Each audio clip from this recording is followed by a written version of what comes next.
Good evening, everyone. Welcome to Woodstock City Council, April 18th, 2024. This hybrid meeting is being held in person here in council chambers and electronically in accordance with section 238, subsection 3.3 of the Municipal Act and section 16.6.24 of the City of Woodstock Procedure Bylaw. This meeting is being live streamed to the city's YouTube channel, and a recording will be posted on the city's website following the meeting. An agenda of the meeting can be found on the Agendas, Meetings, and Minutes page of the city's website. All councillors are in attendance tonight, so we do not have a virtual council, but I do believe we have a virtual delegation a little bit later on. We did have a closed session that I think we were in for about 6 minutes. It wasn't very long. Any disclosure of pecuniary interest? Seeing none. And everybody here okay? We got brand new microphones, making sure everything's good. All right. Any disclosure of new business? Matters arising from the minutes? And now the minutes. Councillor Wismer Van Meer. Moved by myself and seconded by Councillor Tate that the minutes of the regular meeting of Woodstock City Council held on April 4th, 2024 be adopted. Thank you. Any questions or concerns with those? All those in favor? They are accepted. Next up, we have additions to the agenda, and there are a few. Councillor Wismer Van Meer. Moved by myself, seconded by Councillor Schadenberg that the following items be added to the agenda. Delegation item 8C, Walter Verviken, ZN 82306, application for zone change 360 and 366 Mill Street. Delegation item 8D, Corey Graham, ZN 820 change 360 and 366 Mill Street. Delegation item 8E, George Luchra, sorry if I'm mispronounce any names, ZN 82306, application for zone change 360 and 366 Mill Street. Delegation item 8F, Dave Hannum, Zelinka Priamo Ltd, CD 23028, application for draft plan of condominium 655 Northdale Drive. Delegation item 8G, Laura Niznik, OP 24018 and ZN 82401, applications for official plan amendment and zone change 329 Buller Street, and delegation item 8H, Daryl Rose, OP 24018 and ZN 82401, applications for official plan amendment and zone change 329 Buller Street. My apologies, Councillor Wismer Van Meer. I did not tell you 8H withdrew the delegation request. Okay, so 8H is off. Any questions, concerns with those? Seeing none, all those in favor? Carried. No presentations, but as mentioned, we have a lot of delegations tonight, so we are going to jump into them. I want to remind all the delegations that it's a 5-minute time limit unless you've asked for longer times. So tonight we do have 8G. We'll have 15 minutes for the delegation. And with that, we'll ask Ned Burwell. Please come forward. Welcome. You can pull that down. Yeah, who is that, Paul? We got a full house here tonight. Good evening, Mr. Mayor, Council, and City of Woodstock. It's a pleasure to be here. Again, my name is Ned Burwell. I'm here because I have a growing concern for mental health for our youth. So if we look out, it's easy to despair, to worry, and wonder, where are our youth going to be in the very near future? So I feel like we've moved into a time where we all need to participate. We have to move into a time where we're all kind of working together as a community, working towards our own mental health, the mental health of each other, and to support the organizations that are out there. But when I look out, I don't see doom and gloom. I see hope. I see hope hope is a little bit different than a wish. If we make a wish, we sometimes just make that wish and then just wait and see if it happens. but with hope, hope is an action. So, and this is what I'm calling people to do, is to come to action. So this year, my action is to raise some money for the Stevenson's camp in Dorchester. Now, I'll just briefly tell you a little bit about the Stevenson's camp. They have been in operation for nearly 75 years. And during COVID, they were not able to run, so they couldn't get their funding. They also couldn't run their regular rental program. So funds have become completely drained from the camp and they're teetering on bankruptcy. So this camp puts through 750 children every year, and they charge the families $25. Their cost is around $400 per child. Now that $25, they waive that for about 40% of the families. The camp draws children in that are vetted by the school system, Children's Aid, and a few other places. So the camp is a very valuable service that they're providing to this community. It'd be a travesty to see this camp go away. They help build social skills with our youth. They help build emotional intelligence with our youth. And they allow children to play. So what I'm doing this year, myself and a group of friends, we're doing a fundraiser for the camp. And what we plan to do is we're bringing 20 tattooists to do a bunch of tattoos at the fundraiser. Now, I've been doing fundraising through tattooing, which is my day job. I've been doing that for nearly 20 years. And it's been such an honor to serve the community in this way. But this year we need to, jockey a little bit more community support for this endeavor. Also at the event on June 15th and 16th, we're going to have a wellness fair. There'll be healing practitioners and aromatherapists, massage therapists, and a whole bunch of people coming to do those services. We'll have vendors selling handmade wares. We have food, and we have about 4 musicians coming to perform. So the weekend looks very promising. Now, this summer is going to happen, but we need community support.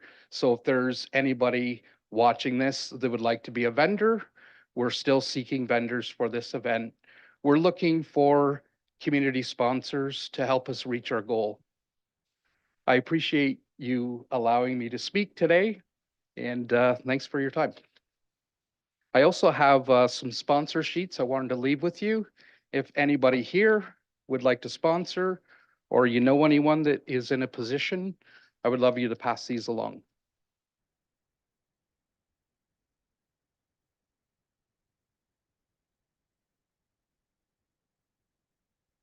Are there any questions before Ned leaves? Sorry, any questions from council? Councillor Schadenberg? Yeah, thanks. And the mayor through to Mr. Burwell. I guess the first question is, if your charity event is June 15th and 16th, that's obviously on a weekend. What's the timetable for the camp itself? Is it a 3-day camp, 4-day camp for the children to participate in? And obviously an overnight camp? The children that come, they spend an entire week at the camp. And the camp houses, I think, around 120 kids per week throughout the summer months. Yeah, it's quite a facility. Yeah, I've never been, I'll be honest. Any other questions? Seeing none, thank you very much. Thank you. Appreciate that. And good luck. Yeah. Looking for a motion on the floor. Councillor Wismer Van Meer. I move that Woodstock City Council receive the presentation from Ned Burwell regarding the Stevenson Children's Camp charity event as information. Thank you. Do we have a seconder? Councillor Leatherborough. Any further discussion or questions? Seeing none. All those in favor? None opposed. That is carried. Next up, 8B, John Bell. I don't know who's all coming up. Just yourself? Okay. Welcome. Myself standing. Thank you.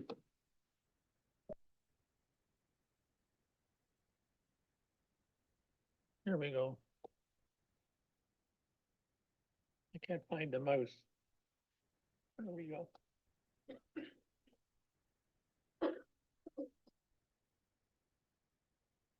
Thank you. My name is John Bell, and I'm here tonight together with my Lakeview neighbors, Mike Poole, Paul Luberling, Tony Likas, and John Ozelland. We're here to ask you to maintain the integrity of our subdivision plan that we count on for our safety. It was approved by council and registered in 2003, as you can see here. It was actually designed by the late Albert Hargraves, who developed the large part of the former Ontario hospital lands. As you can see in the lower left, there's a block 28, which provides our subdivision and the homes we live in along the south side of Lakeview Drive from the traffic on OR 59. Albert provided a buffer in the middle of the road allowance for a landscaped island, and he provided 3 blocks across the top of the subdivision.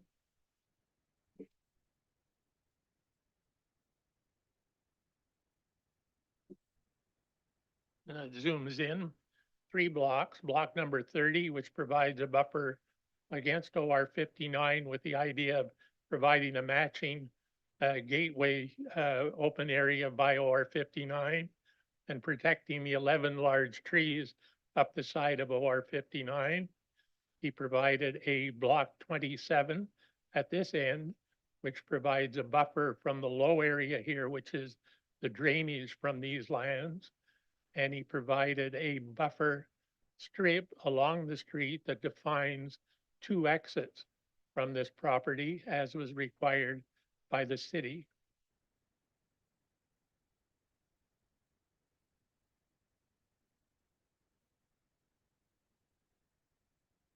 As you can see here, the westerly exit was designed to be the primary exit for traffic to and from OR 59. It was located to meet the requirements for separation and queuing from OR 59, and its location and safety was approved by a traffic study the government conducted in 2021. More importantly, this access was designed per the intent of the official plan to ensure that most of the traffic from this area would eventually not flow through our subdivision, but flow directly to OR 59 at the traffic light and would not impact the homes in our subdivision.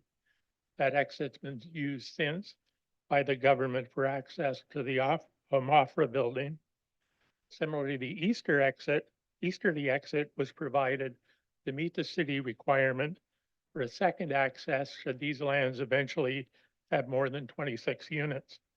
As you can see, it was located so that it did not interfere with the end of the landscaped island, just like the similar one at the other end of Lakeview Drive.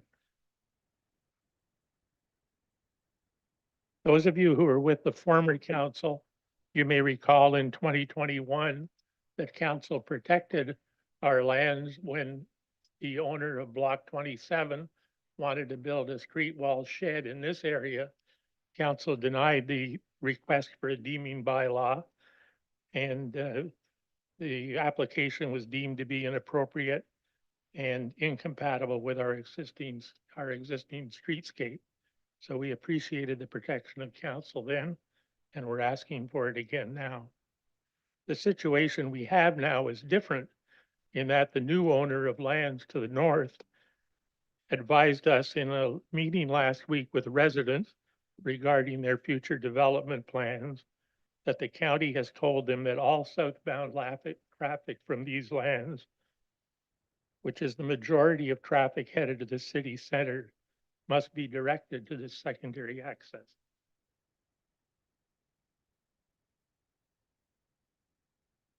So, sorry.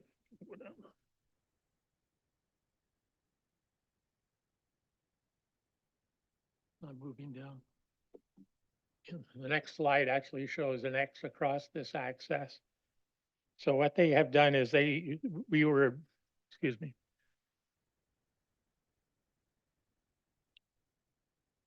The owner told us that the county had told him that all southbound traffic to and from these lands, which is the majority of the traffic which goes to the city center, must be directed to the secondary exit because they had made this exit unavailable.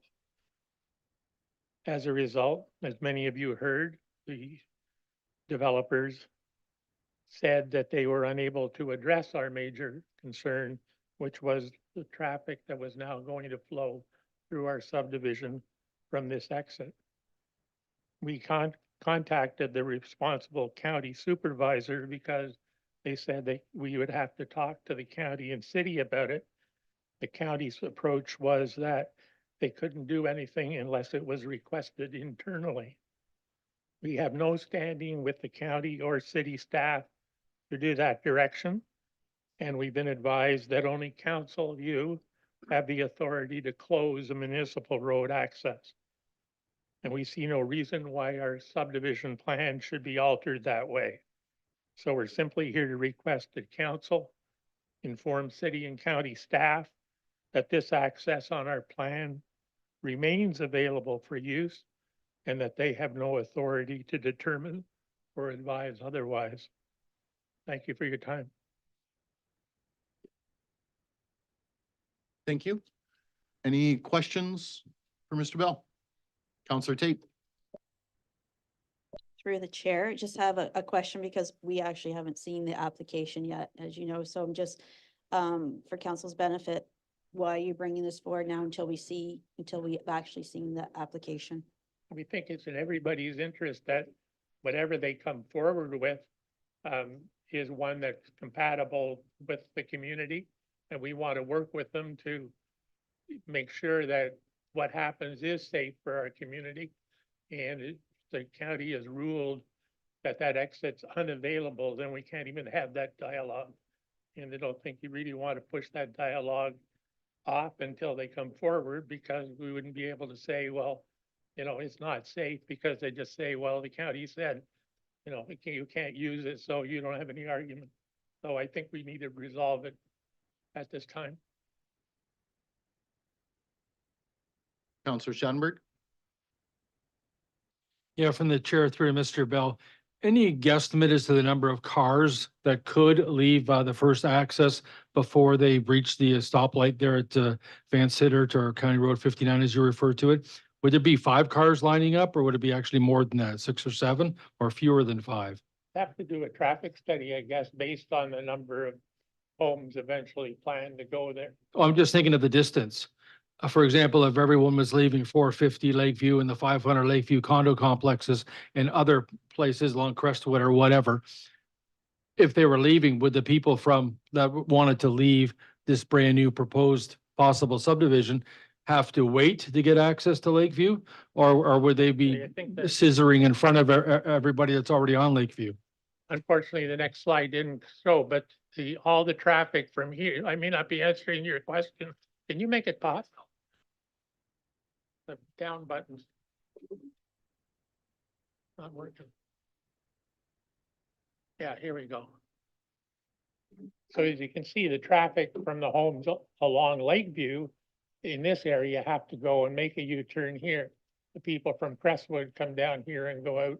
So if all the traffic coming from this is coming through here, it's combining all in this area as opposed to anything from this area coming out here.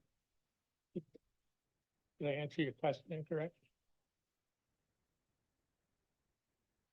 I just think there's different areas in Woodstock, say commercial plazas, for example, and I'll use this as an example, the Domino's Plaza, where 5 or 6 cars are trying to get out and they simply can't get out because of all the traffic already on Norwich Ave.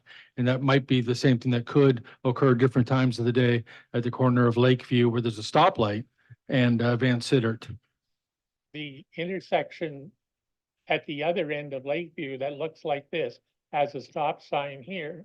So this one, I guess, would have a, you know, I'm speculating, I'm not the traffic engineer, but these people would stop so that this traffic can come out. I know there's no problem the other end of Lakeview. The traffic study that was done showed that there was sufficient queuing area length here because it's some 70 meters from the intersection, so there was lots of queuing room to go to the traffic light. That would all have to be part of a traffic study eventually when a proposal came forward. And we're not talking about that, or we're not here about that. We're just simply saying that to close off this safe exit is, we don't feel is appropriate for the safety of our subdivision.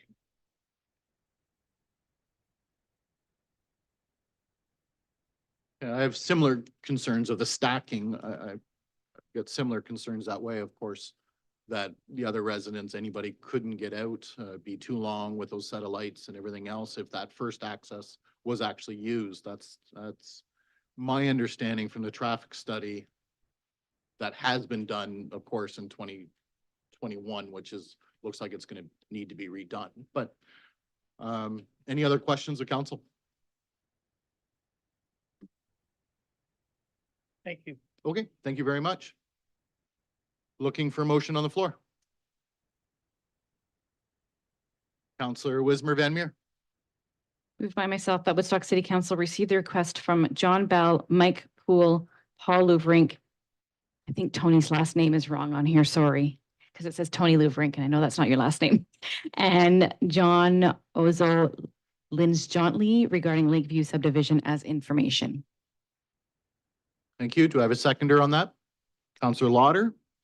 Any further discussion or questions? Councillor Tate. Yeah, just through the chair to the planner. You can take these concerns back and discuss with the applicant before we get the application. Is that possible? Because I think it's a very valid concern, the exit. Through you, Mr. Mayor, we're still waiting on a revised submission from the applicant. They haven't responded to any of the comments provided by the city or county. So once we see that submission, we'll pass those comments along to them. Thank you for that. Anything further? Councillor Wismer Van Meer. Just for procedure, are we able to get Tony's last name corrected on this? Because we have it incorrect, I think, in our agenda.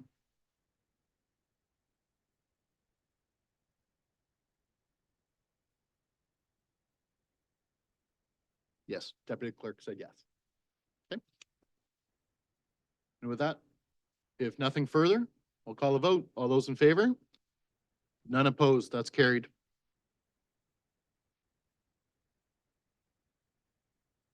Next up, we have 8C Walter Veriken, ZN 8-23-06.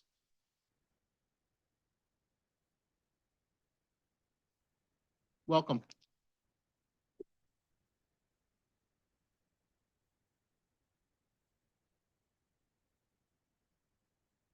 Well, thank you, Mayor and Council, for allowing me to speak here today. I'm going to speak regarding the Mill Street development of 19 townhouses on the existing 2 residential lots. So I participated in the first public meeting regarding the development last year in October. I voiced my concerns about the parking for the people living in these new townhouses.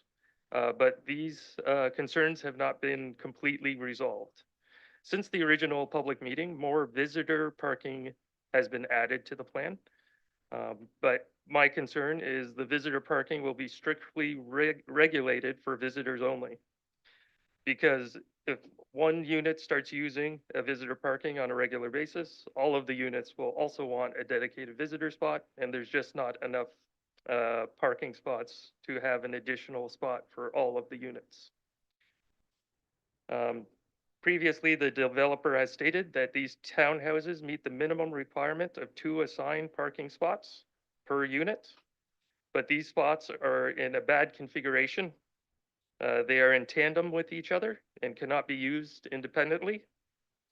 So what I mean by that is if you park in the driveway, you would not have access to enter or leave the garage because the driveway is quite small and would completely block the garage entrance. So why this would be bad, I'm going to give an example. So if an upper middle class family that was living in one of the units, which with two working parents, and this is the expected demographic described by the developer. The person who leaves first in the morning would most likely park on the driveway. But when that first person comes home, where would they park to not block the garage? So every single day, the two people would have to need to shuffle vehicles to make sure that they're ready for the next day. In the current drawing, there are green space and driveway in front of each unit. So there is one driveway and some green space. My suggestion is that if the green space is lawn or landscape area, oh, sorry, this is another point. So if the green space is a lawn or landscape area, there are bylaws restricting the ability to park on them. So my suggestion is to not put in a green space in front of the units, but instead put a permeable surface. So I'm not sure if I had. Yeah. So I just have an example here. So it is a hard surface, which would be able to support the parking of a vehicle, but it's permeable, so it allows water to run off. So it would act as if it was a green space, like a lawn will absorb water and not shed the water onto the drive and the storm water infrastructure. But it would also allow for vehicles to park on them. And there are many types of permeable surfaces that are available. So you can get permeable pavers, so interlock brick that could also drain water very similarly.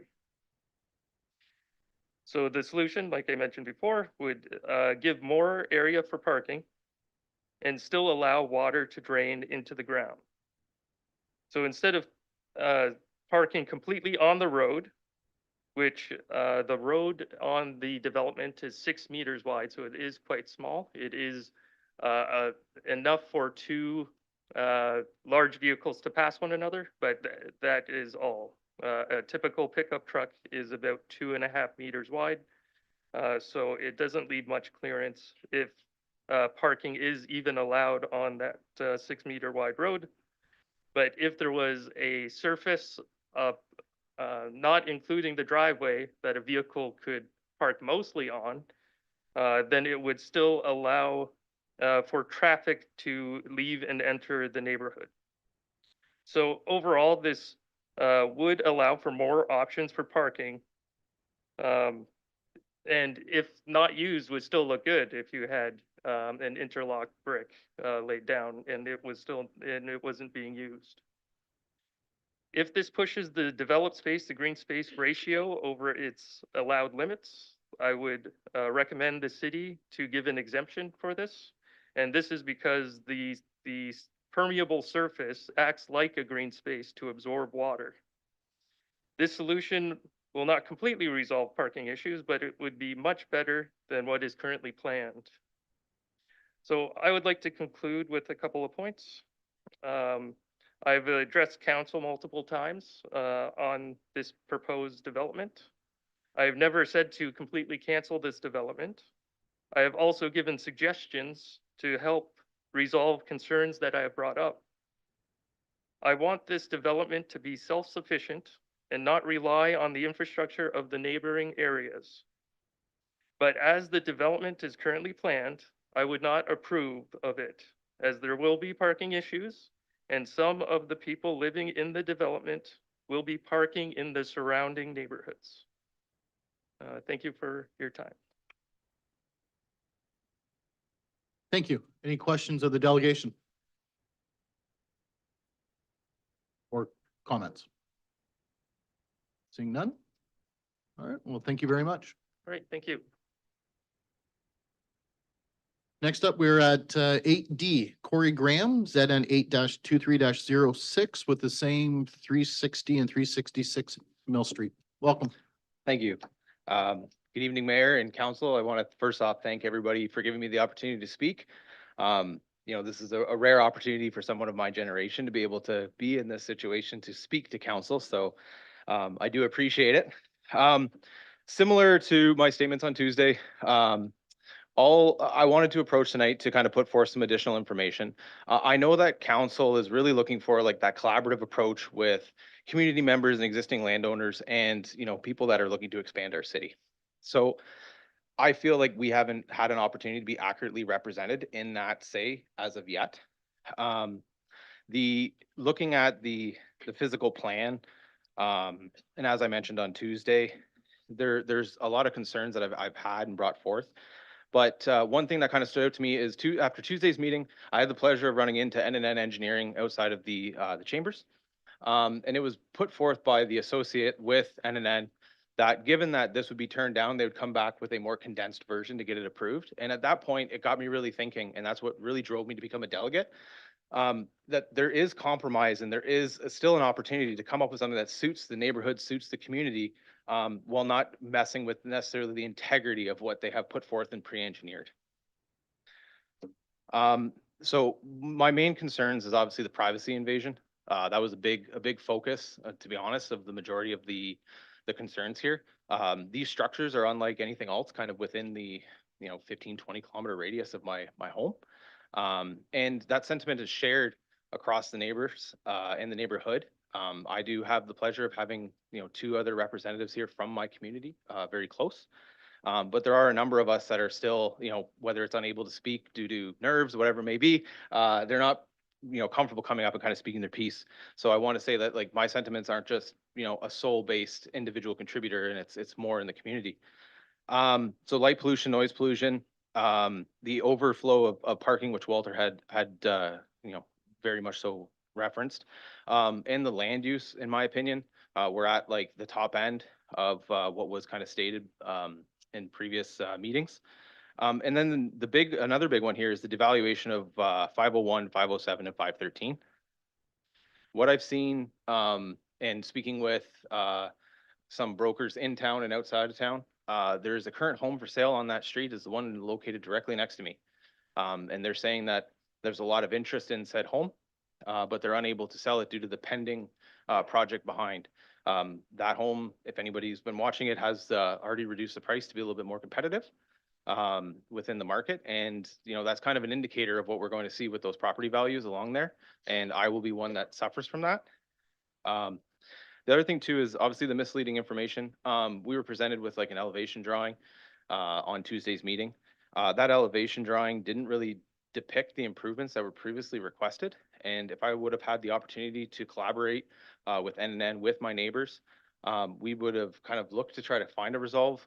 As mentioned on Tuesday, like I'm very pro the redevelopment of this. I love this city. That's why I chose to start my family here.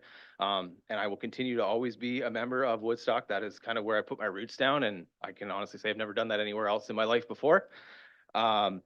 So due to the lack of coordination with the neighbors by N&N and the misrepresentation that I feel that council received on Tuesday that the neighbors had received buy-in, I would ask the opportunity or even the advice from council how to set this up where we can actually engage with N&N to come up with a mutually beneficial solution. Just off the top of my head, after I received that kind of comment on Tuesday, I looked at the site plan as currently drawn. And there is opportunity to kind of satisfy a bunch of requirements. If block D was removed, you'd be able to shift block A and block B westbound, which would give a further egress to the adjacent landowners on 501, 507, and 513. So that would solve the privacy, light pollution, noise pollution, and it would also aid in during the construction process. It wouldn't be as evasive to those homeowners that use their outdoor living spaces. That would also solve the parking addendum that seems to keep coming up. And it will also allow for more green space of those units. So, I want to come into this as proactive as possible. And that's, why I wanted to put that forth.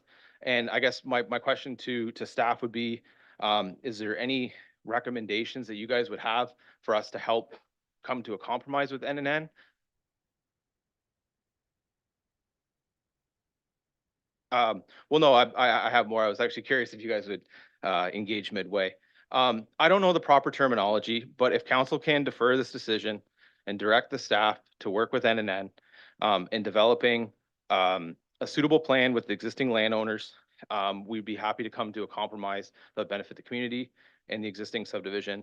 And I want to thank everybody again for their time.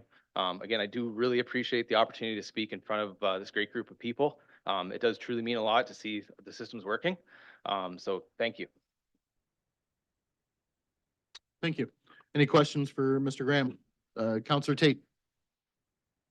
Through the chair, and I thought this was interesting, you mentioned it too. So we actually deferred this because I had a conversation with Councillor Leatherborough. We both had the understanding we deferred it so the applicant would work with the neighbors. So what we heard on Tuesday was you haven't had any contact. And now after the meeting, he said he would work with you again. So we've already deferred it once, and that was to work with the neighborhood.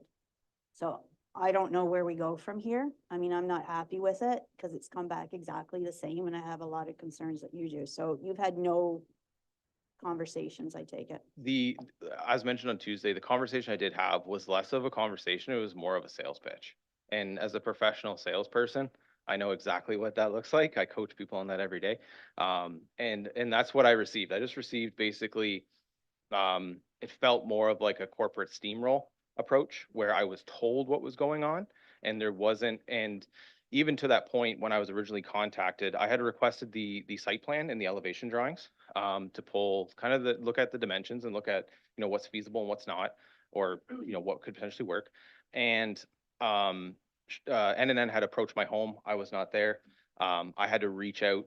And then when I had reached out and we made contact, the action item from that first contact was please send me the drawings. And I had texted a photo of my business card. So that way there was no room for misinterpretation. I did not see anything until it was 7 business days prior to coming to last Tuesday. And when I received that, we then had another call and I'd received the same pitch again. And I offered up some of my items of like, the first one that I recommended was, can we remove a story? Like, I'm going to shoot for the stars. And it was basically just kind of snubbed. And to get those drawings, I had to send multiple text messages to recruit those drawings. So that to me doesn't seem like that collaborative mentality that was being presented to council. That seems, again, very, very different from what I had personally experienced. So I hope that kind of answers your question. Thank you. Counselor Leatherborough?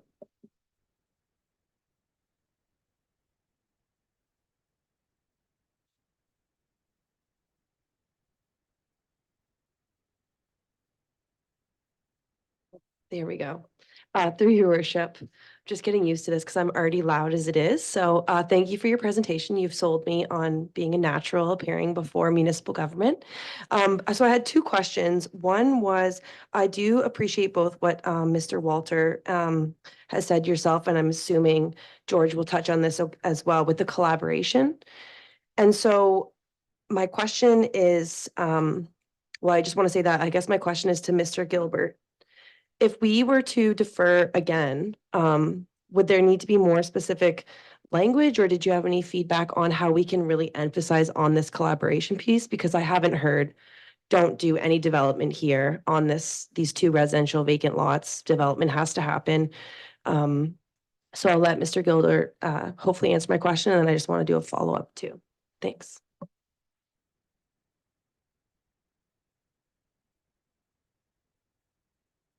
Mr. Mayor, to Councillor's question, the reason for the deferral in the council resolution from October was to reduce the number of units.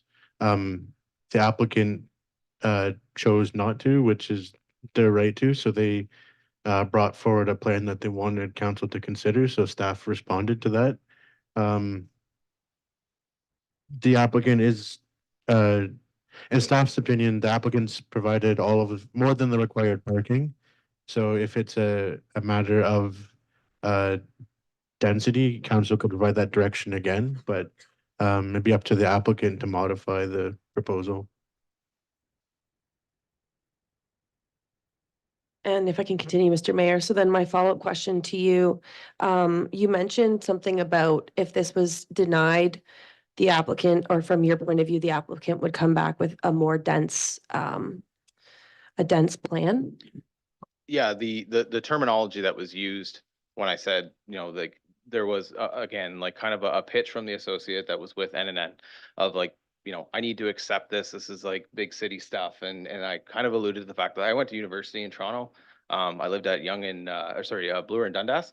I'm very familiar with this exact type of unit, and I chose to live in Woodstock because I didn't want to be part of that. And that's when he said, well, if it gets denied, they're just going to come back and build something smaller anyway. So they're building no matter what. And I was like, that's perfect. I would like, that's what I'm looking for. Right. Like, that's kind of the whole crux of this thing, is that it's not necessarily like even the design of the building. The designs of the building are flawless. Like, they look great. It's the physical encroachment on the neighboring properties and that kind of neighborly mentality of living in Woodstock, of taking care of those around you. It just seems like that's been completely vetoed. So that was the presentation that I had received. Thank you. Anyone else? Counselor Lauder? Thank you. And just a comment that I did go out and meet with the developer, and it was I provided to me that everyone seemed to agree with it other than one, and I think that might be the house that's up for sale. So I was thinking, oh, all is happy here, but obviously it is not that way. So I just wanted to make that comment. Thank you. Anyone else? Okay, thank you very much. Thank you, sir.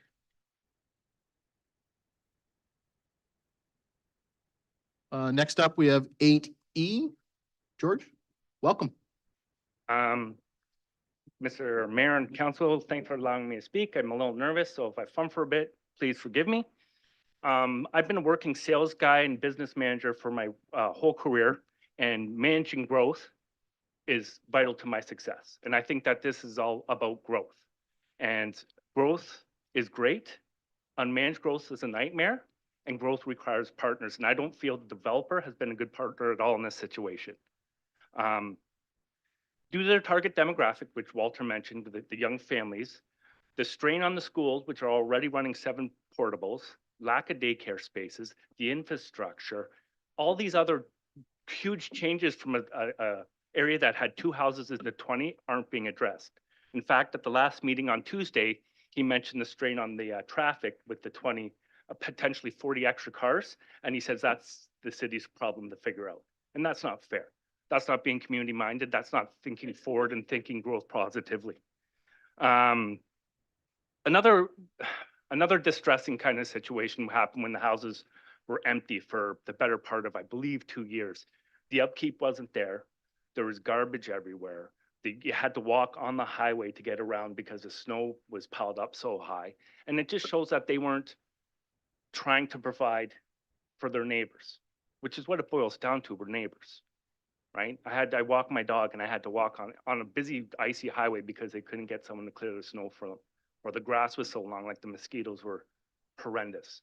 It's just a lack of concern for, even the viewpoint or the aesthetics of the area. When the initial proposal was denied, I didn't hear from NNN at all. I didn't phone call, knock on the door, card, anything. And as a business guy, if I knew the people who shot down my proposal, knew how to at least get in touch with them with a letter or what have you, I would do it, because then I could find out where the pain points are. So my next pitch would be a yes, right? As Corey said, he pitched the final plan to one person on the street and figured that was good enough. I didn't see drawings really until I showed up to the meeting today. Or excuse me, on Tuesday when he put the drawings up on the screen. So that doesn't seem like a good business partner to me. It doesn't seem like a good community member to me.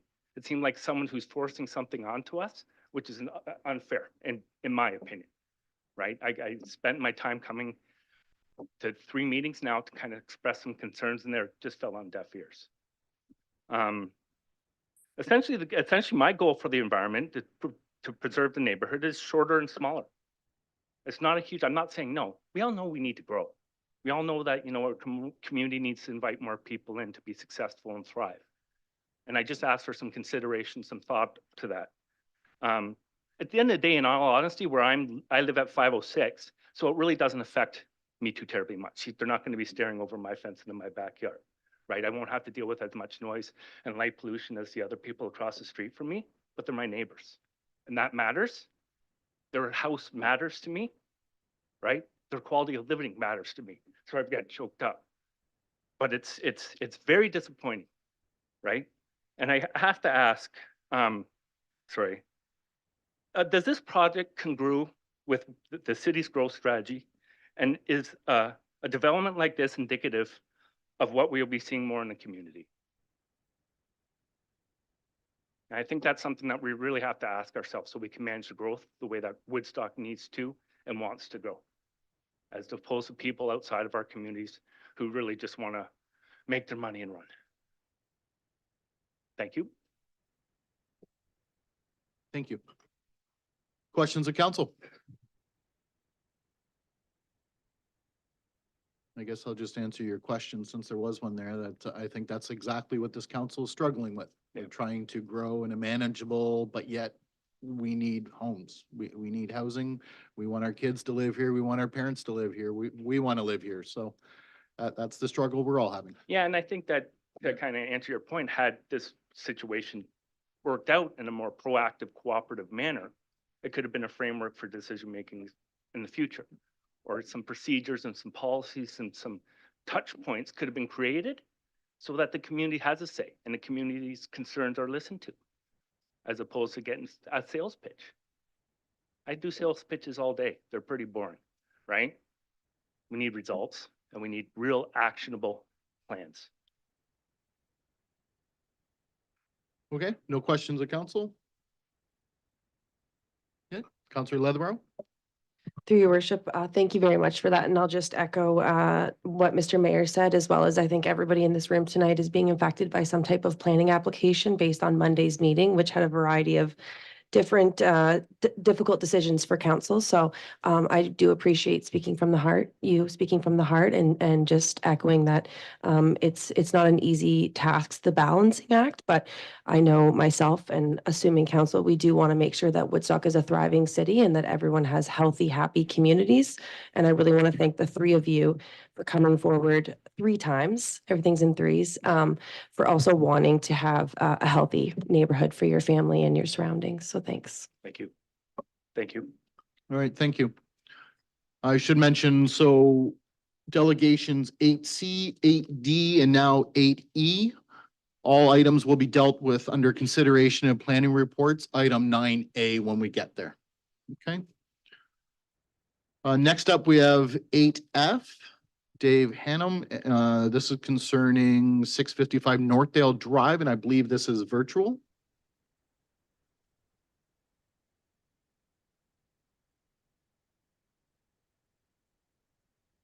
Good evening, Your Worship, members of council. Am I coming in okay? Yes, you are. Excellent. Well, good evening. My name's Dave Hannum. I'm a partner and registered professional planner with Zelenka Priamo, a London-based planning consultancy. As some of you may remember, on Monday evening's planning committee, I provided a delegation on behalf of the applicants with respect to the condo conversion application. Now that's listed as item 9C on tonight's agenda. I just wanted to quickly highlight again some of the relevant matters of the application. Also attending in tonight's council meeting in person, also on behalf of the owner, is Mr. Mark Burke, a local realtor from Royal LePage. I'm sure most are familiar with him. We wanted to confirm that we had reviewed staff's report and welcomed the approval recommendation. We've reviewed the proposed conditions and find them acceptable. Also, the contents within the report that speaks to future tree protection, we're agreeable to. As such, we'd respectfully request that council endorses staff's recommendation and supports the application through to county council. It's our professional opinion that the proposed application meets the general intent of the relevant planning policies and will add a range of ownership housing types in this part of Woodstock. The application was supported by a building condition assessment report and a reserve fund study prepared by a consulting engineer following site inspections of the property. These documents were reviewed by city staff. Some of the remedial work identified in the assessment report, namely the installation of sump pumps in a couple of the units and repair work to concrete patios have either taken place or are scheduled for the near future. All future maintenance and repair works identified in the study will be paid by the owners. And the condo ownership legislation obligates owners to provide regular building maintenance. While we're empathetic with some of the fears and stresses voiced by several tenants about the conversion process, as noted in the staff report, the Residential Tenancy Act includes a number of provisions intended to prohibit displacement and hardship of existing tenants resulting from the conversion of rental units to condo ownership. As part of any agreement of purchase and sale of the units, the new owners would be made fully aware of any legal obligations to the existing tenants. In addition to the statutory notification procedures, the owner has independently notified the existing tenants in writing, and included within that remit, there were provisions related to insurances on a number of matters, including assuring them that the conversion process won't terminate their current tenancy or result in changes to their current rent or lease terms. Now, finally, it's my understanding that a number of one-to-one conversations have recently been had with the individual tenants as well. And with council's permission, Mr. Burke would like to step forward and just briefly address council on that particularly important matter.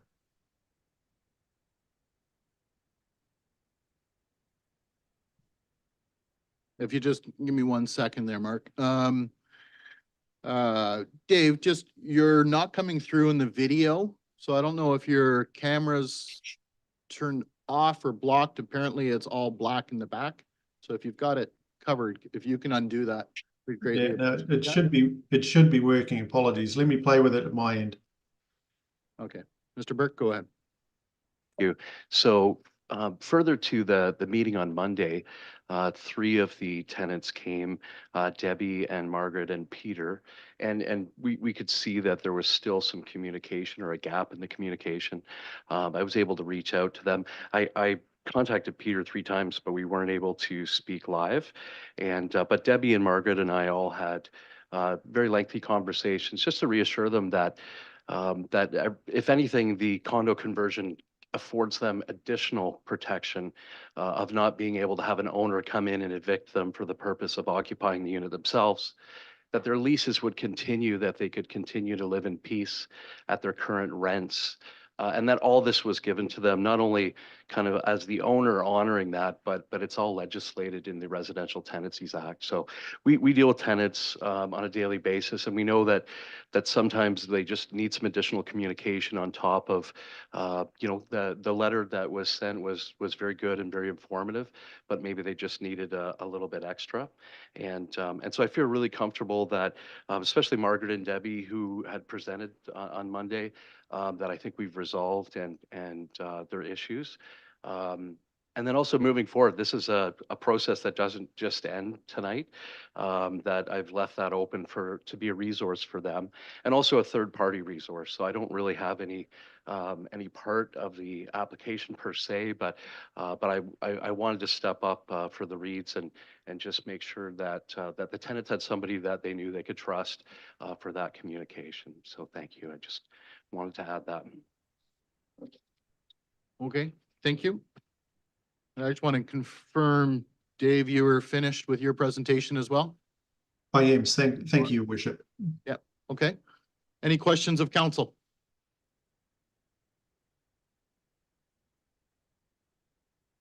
Councillor Lauder. Yes, either to Mr. Burke or Mr. Hanna. Just one question. What about if the new owner took ownership and eventually they decided that a family member wanted to move in there and displace the tenant? Is that not possible now with the changes that have gone through? I just want to confirm that for the tenants. Dave, I'm happy to take that one. Sure. So under the provisions of the act, and Mr. Gilbert has that in his report as well, there's special provisions for a condominium conversion that nullifies the ability of an owner that purchases the unit to give notice of on behalf of themselves or a family member. So that would normally be a provision. That's actually a provision that those tenants are subject to today. The Reed family could do that under today's circumstances.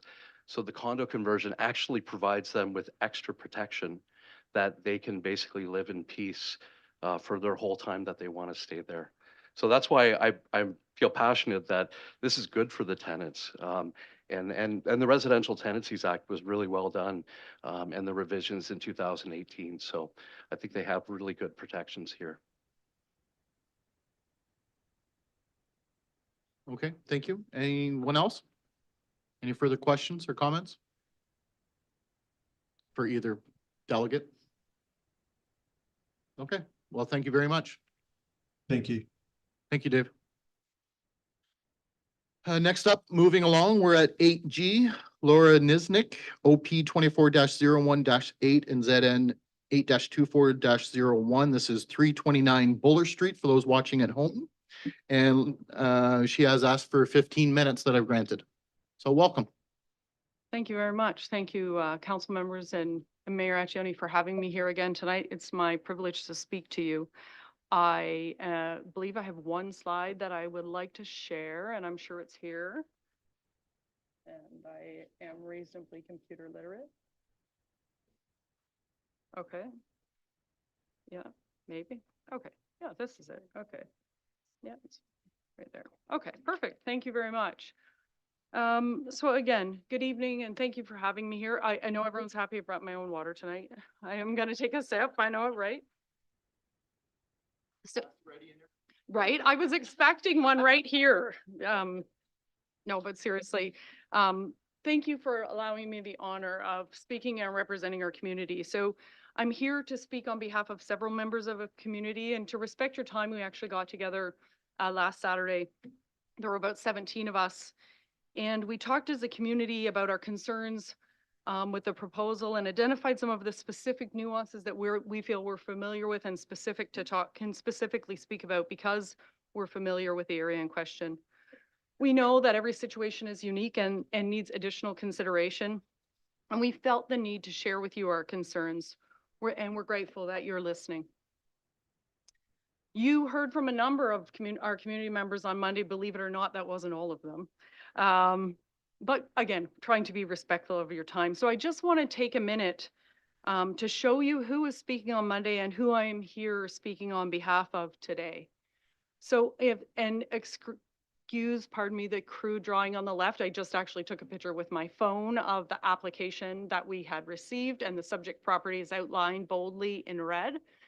And not all of the members on the right of the screen's houses are highlighted because some are a little further away, but you can see there's an extensive list of many community members that we're speaking of, and the smaller outline boxes show where those individuals live. So this proposal is directly impacting those neighbors.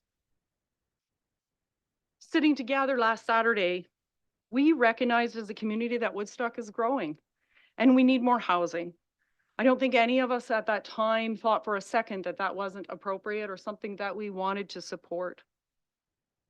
We talked on Monday, Nancy mentioned how we already live in a diverse community of low density housing, and we aren't opposed to development at all. This beautiful home at 329 Buller has been in disrepair for many years, and we're excited about the potential to refresh that home and to have some TLC and prepare it for a single family dwelling, perhaps a duplex or a triplex, something that meets the requirements of the community and the neighborhood.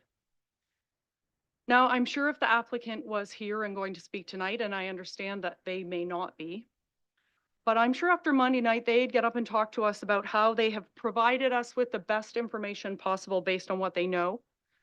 And they'll tell us that their proposal meets most of the bylaw and planning requirements, and the city engineering and planning department has done an adequate job and are satisfied with the plan. I'm sure they'll also talk about how many of the concerns raised by the communities really aren't their problem, right? They're out of their control and they're not their responsibility. They're the contractor. They're going to develop the property. and they're right. And I think that's really what I want to talk about today. I'm here to talk to you and really ask the question of you. What is the number of exceptions, compromises, disturbances, and violations that come with projects that are acceptable to offset the benefits of this proposed eightplex? Our thoughts are that there are too many disturbances and violations that are going to happen here to justify this building, but I will leave that decision to you. So let me delineate further. I have 10 topics to talk about. I find it's often helpful when you're making a presentation if people know where they're going and sometimes need to know when it's going to end. And one more thing just before I go any further. Thank you, Mary Accioni, for the smile. Many of my community members are here with me tonight, and they're happy to talk to anybody. So I want to talk first about parking. We know that the proposed building requires 12 parking spots, that there will be no visitor parking, and that's not the contractor's responsibility, but that means in all likelihood, many of those visitors will end up on the street, and if there's inadequate parking, they'll also end up on the street. We know that there'll be 2 parking spots on the front lawn of this proposed building. And we know, and I know from personal experience, that Buller Street is already a narrow street and will be blocked. And I have a concern about the safety of traffic moving through that area, and it will impede sight lines. Because remember, Buller Street has no boulevards. To create 12 parking spots, the proposal adds parking to the front lawn and utilizes a piece, and I'll use that term loosely, a section of 119 Van Siddert's lot to create additional parking spaces. So now 119 Van Siddert, who is owned by the same company as this proposal with the Rouse family, is a 6-plex. And if I'm correct, based on the city bylaws, it should have 9 parking spaces, which it does right now. But with this change, it will only have 6. So we may overcome this, and I'm confident that the constructor and contractor will have a proposal.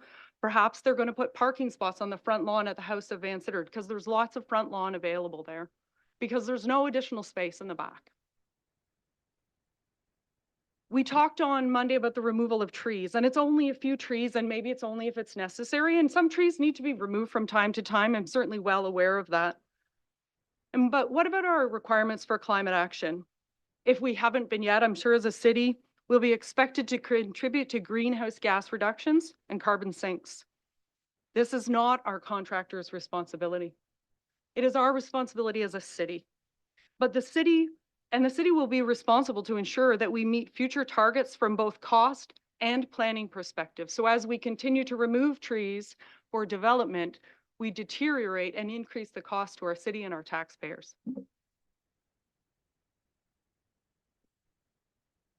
I'm glad that's on camera.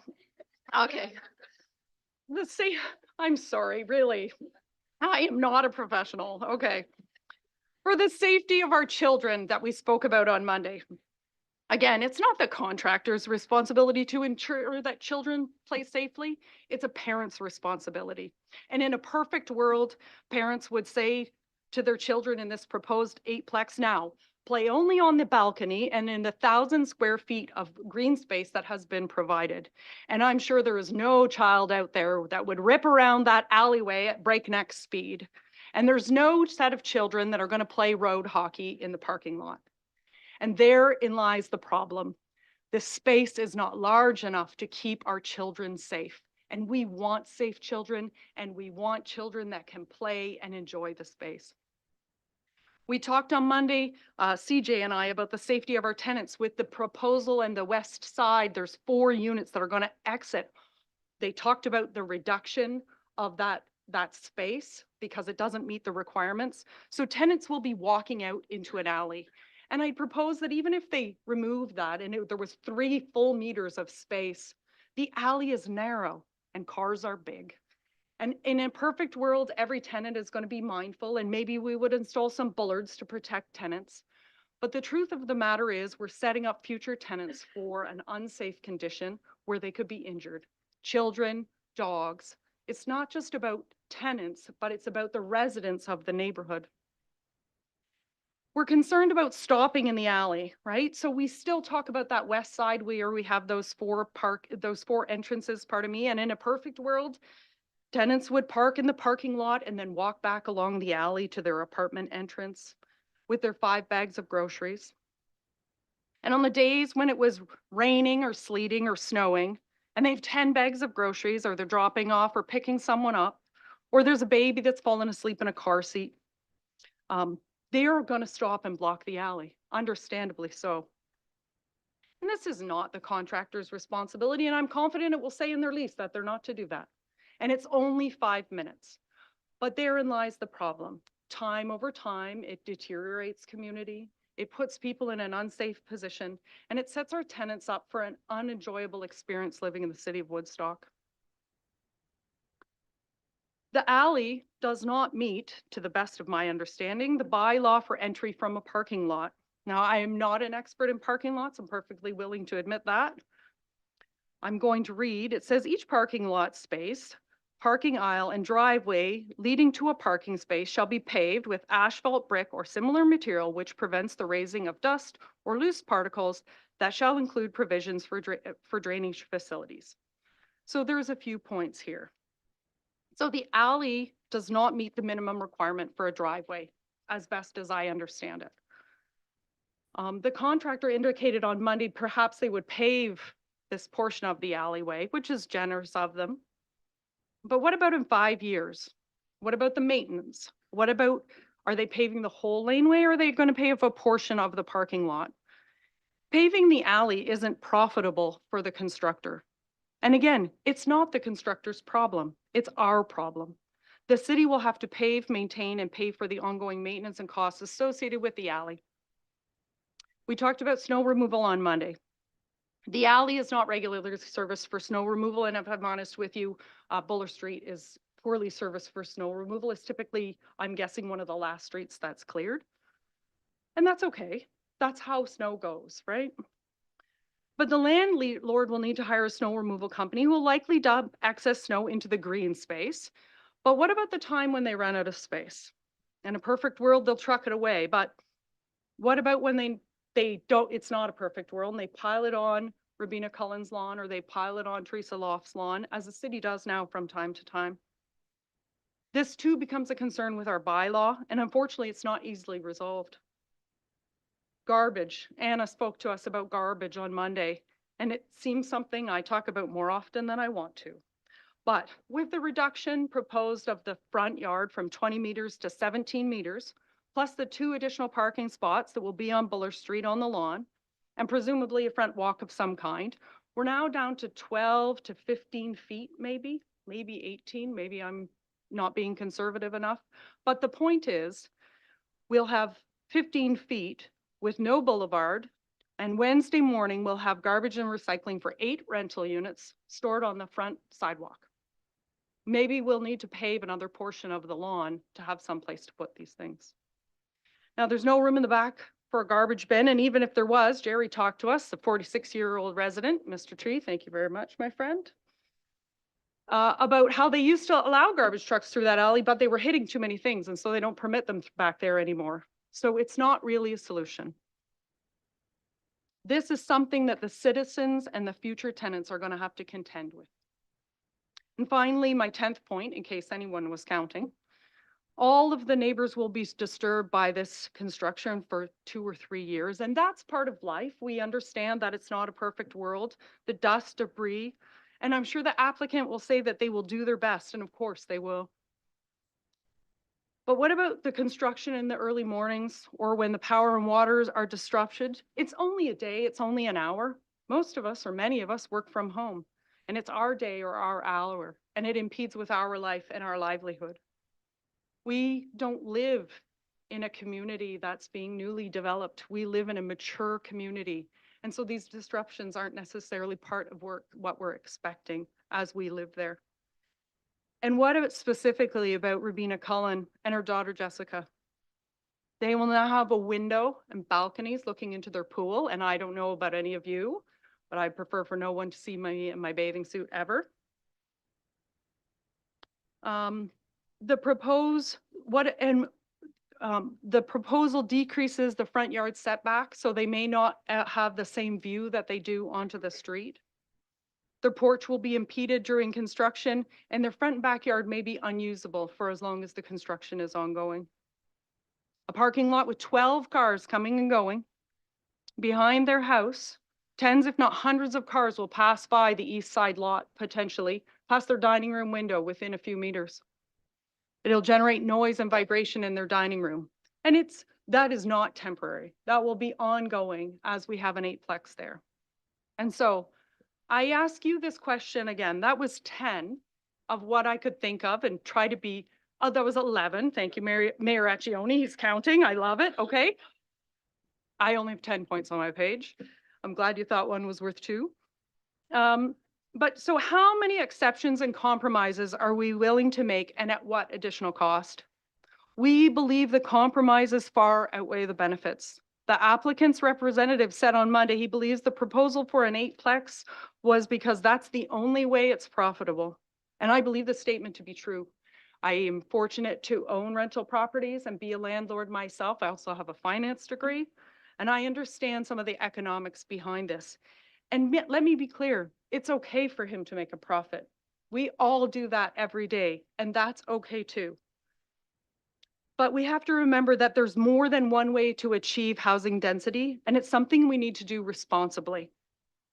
We as a community understand that we need to execute good housing strategy for the city of Woodstock, but an 8-plex on this lot with this proposal is not good strategy. The contractor will for sure make his fair profit, but the multitude of costs, be they financial, community, infrastructure, privacy, or safety, will be bared not by the contractor, but by the city, the community, the bylaw officers, the citizens, the future tenants, and the taxpayers of Woodstock. They will have to deal with our poor choice. And so we're not against development. And we're fortunate to live in a community that has lots of space to grow in, to build and work. Look at the beautiful homes they're constructing at the north and west ends of Woodstock, the apartments they've completed in the east and north of 329 Buller Street. We need those kinds of strategic developments because the implication of our poor choices don't just have ramifications for today, but for our city's future. And so I understand, speaking to Mayor Accioni, that the applicant may be looking to defer, and I will leave that to you to decide.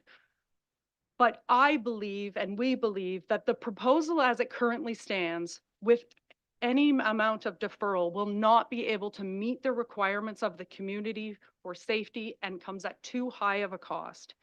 And so for all the compromises and less than standards that I've spoken to you about tonight, we respectfully request that the City Council decline the application, including the zone change and exemption provisions. Thank you.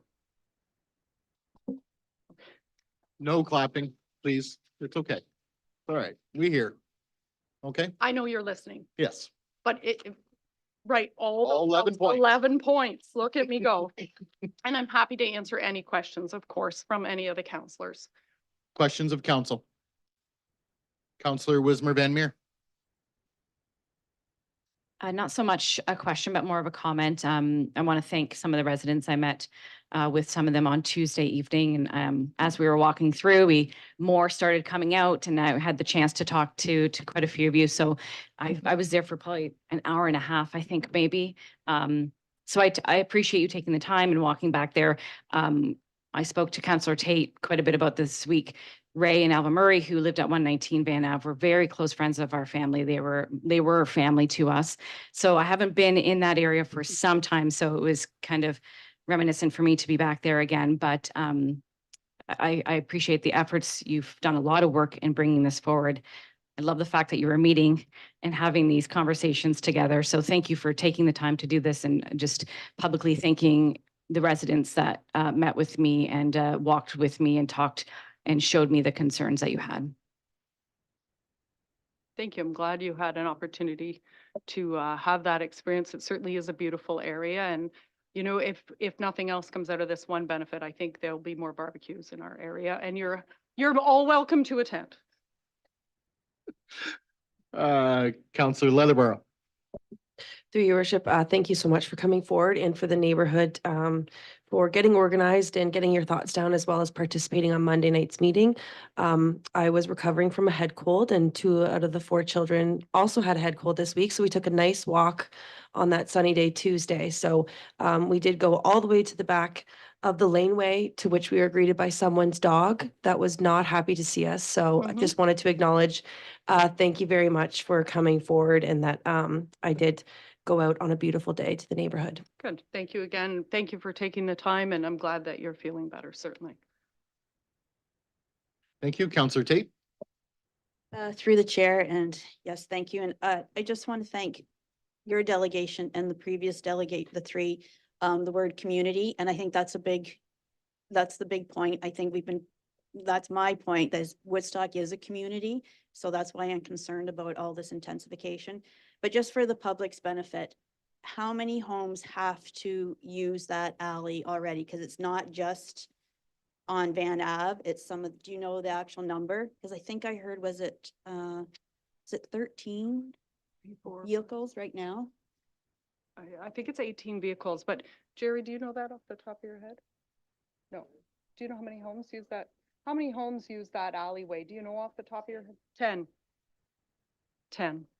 Just for the public's benefit, that alleyway, some of these houses do not have access on the street. The only way to get in and out is the alleyway. And that I live on a corner like that with an alleyway, and I cannot imagine already that you have that many. So I just want the public to be aware how many cars we're talking about. It's a very large number of cars. Yes, in fact. Thank you very much. Any other questions, concerns? Yeah. Oh, sorry, I'm not supposed to say that. Yep. There, whenever my microphone works. Yeah. Oh, no, that's what I'm saying. Yeah, Push it yeah, hard. yeah. I was there earlier today and actually had to get away, out of the way twice for 2 separate vehicles coming Yeah. through. So I definitely, in the maybe half hour I was there, 25 minutes I was there, I saw that it's definitely a used alleyway. Yeah, Question. it's very busy, and there are a number of houses, to Councillor Tate's point, that's their only service entrance to their home. Yep. Including a 6-plex, I might add. Yes, of course. Councillor Schanberg, I think I saw your hand up. Yeah, thank you. Yeah, from the mayor through to the delegation, just to understand the lay of the land on the street. Yes. You're the corner of Buller and Van Sitter, or the I second do. house in? I live on the northwest corner of Van Sitter and Buller. Woods. Okay. Yep. And my husband and I were talking, and I'll say this sarcastically, and I hope you all laugh. You know, if this goes through, we might convert to a 10-plex and put parking right up Buller Street. Sorry, inappropriate. Funny, not funny. Funny, not funny, okay? Listen, First one to admit it. We got to be a little bit light. Yeah. Okay.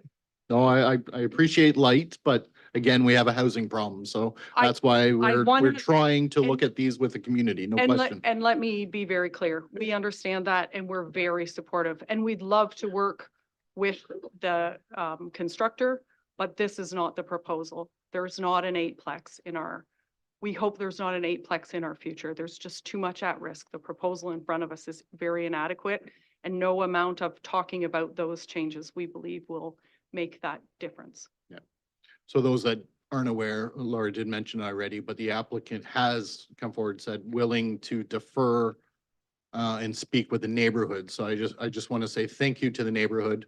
It goes to show you that, again, we're trying to work together. It doesn't always work. I'm the first one to admit, but as long as those conversations happen, we'll love seeing that. So any further questions, Councillor Lauder, or comments? Just a comment through you, Mayor, to the delegate. I wasn't able to be here on the other night, on Monday night. I wasn't feeling well. And I want to thank everyone who has sent me emails, and I am listening. I did watch everything the other night, so I was there as long as everyone was here. But even though you said, and it's just a funny, that you would maybe sell your house and put a 10-plex in, or that is what can creep into the area. And so this is something that I think that we have to be diligent in making a decision and make it the right way. So thank you for coming forward and speaking to us. Yeah, thank you very much. Through the mayor, We agree, right? We agree that I said it in jest and I meant it in jest. I have no intention of doing that, not even a little bit. But it is the risk that we run. And we do have such a special neighborhood and such a special attribute for the city of Woodstock. It is part of the preservation, but we do completely understand that we do need to find housing and that we have to be open-minded about what that housing looks like. So thank you very much for those comments. I appreciate it. Anyone else? Questions or comments? Well, I'll just say thank you again to you and of course, on behalf of the neighborhood, thank you for being an organized, coming through instead of, 17 separate ones. We greatly appreciate that as a council. So thank you very much. Thank you for your time. Thank you. So the last two delegations will be dealt with under consideration in planning reports 9C and 9D. I will remind those watching at home and following along that 8H has withdrew the delegation request, so will not be coming forward to speak. So that brings us to consideration of the planning reports. 9A, ZN 8-23-06. Of course, this is 360 and 366 Mill Street, Woodstock. Mr. Gilbert. Welcome.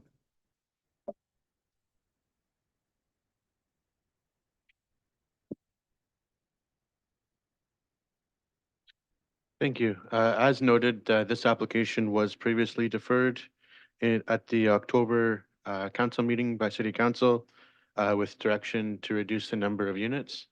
The proposed rezoning from R1 to R3 would permit the proposed townhouse development. The only special provision that's being requested is for increased lot coverage from 35% to 38%. The proposal does provide more than the required parking. The required parking ratios for townhouses and Woodstock are deemed to include visitor parking. The 6-meter private road that would be served by the condominium is required to be posted. It's a fire route, so it'll be required to be posted for no parking. So vehicles will not be allowed to park on that internal fire route, which would be addressed through the site plan approval process. With respect to the proposed density, the low density designation, which is what this property is designated, permits a maximum of 12 units per acre. This development is 9 units per acre, so it's within the maximum density of the official plan designation for low density lands. The height of the buildings, the developer has not asked for any relief of the required height, of the maximum height. The permitted height in the R1, R2, and R3 zone is 11 meters. With respect to the comments about a traffic impact study, this was not requested as Mill Street is an arterial road, and the additional volume from these units would not have any measurable impact on the number of vehicles that Mill Street carries on a every day. So TIS was not required by Oxford County Public Works.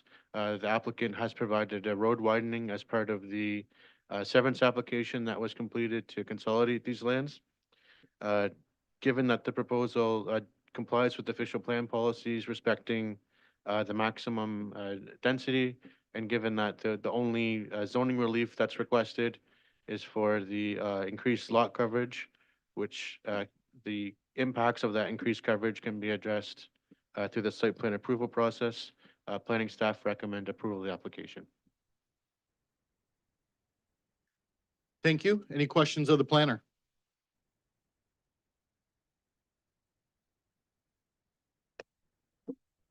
Councillor Shanberg. Yeah, from the mayor through to Mr. Gilbert, I guess maybe just a point of clarification about parking in the garage and then parking directly outside of the garage, right behind your own car, that's actually 2 parking spaces, and explain how that works as far as the planning side of things goes. Sure. Through you, Mr. Mayor, to Councillor Schadenberg. The zoning bylaw for singles, semis, and townhouse units permits tandem parking. So that'd be one space behind the other. That's permitted in the zoning bylaw. The parking space in the garage that can be counted as a space provided it meets certain dimensions for a parking space. So as long as the attached garages in this development are large enough, then they can be counted towards required parking. As noted, this will go through site plan approval where the city building department will be reviewing those matters to confirm. Thank you.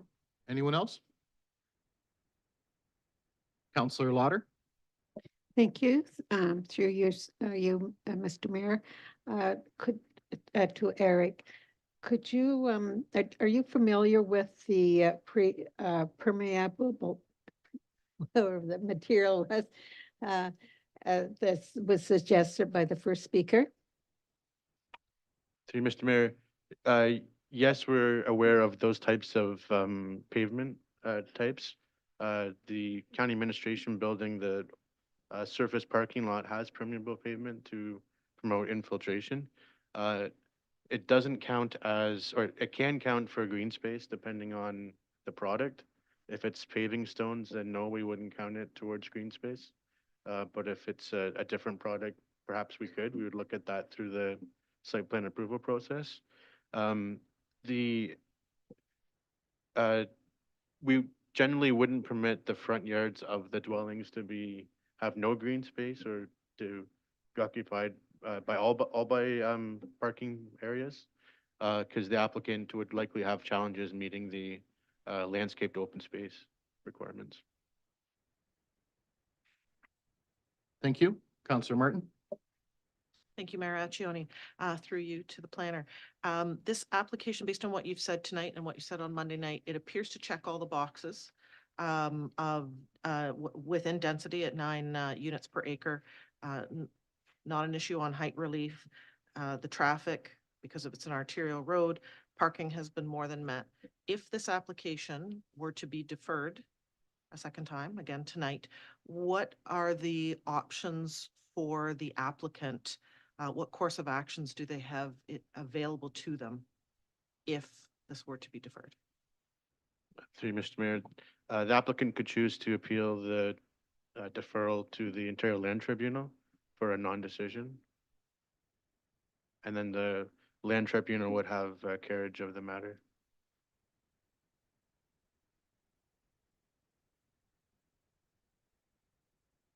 Anyone else?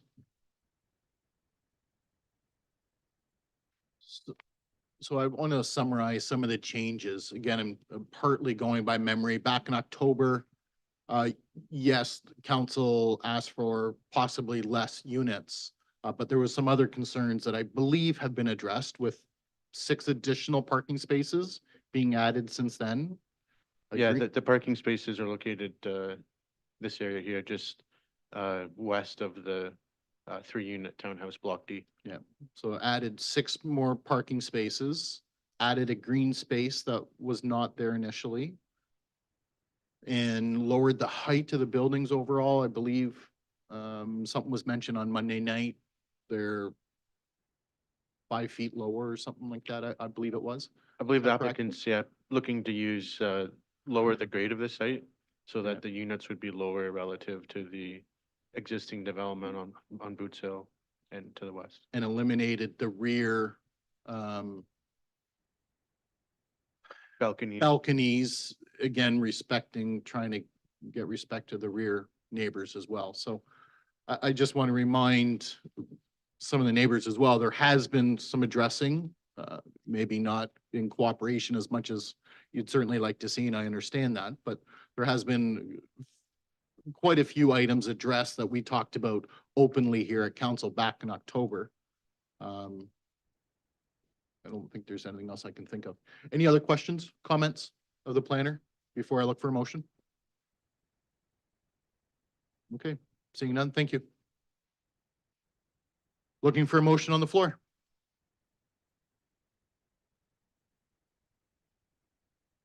Not everybody put their hand up at once.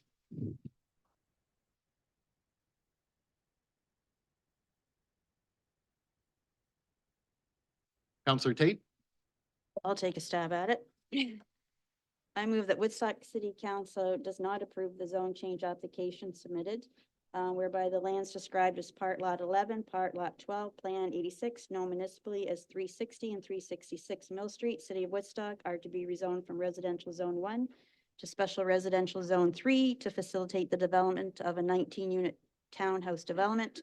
And further, that any comments received from the public were reviewed and considered before the decision was made in relation to this planning, because it does not fit in with the neighborhood. Okay, is there a seconder on that motion? Counselor Wismer Van Meer. Discussion, would you like to speak to that? Counselor Tate?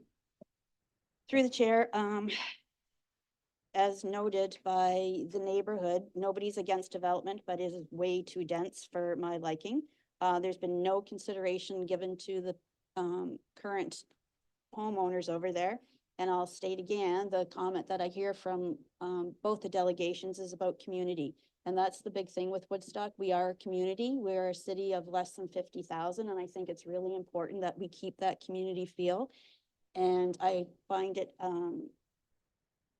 the proof of that is the number of people that come out and show up for your community and the relationship you have with your neighbors. I have a differing opinion on the housing need, and I don't think there's a shortage in Woodstock. I think that's a problem in the big cities, and I'm tired of it getting jammed on us.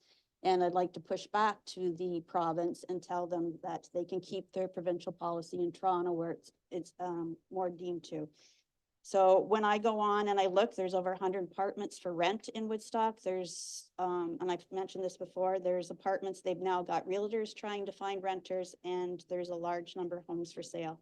I find these developments, they come in and it's out of town developers, they're buying up places, and then they're making the price for the ordinary person too high. So you can tell in the city where we have local people that have developed as your neighborhood, it's very considerate.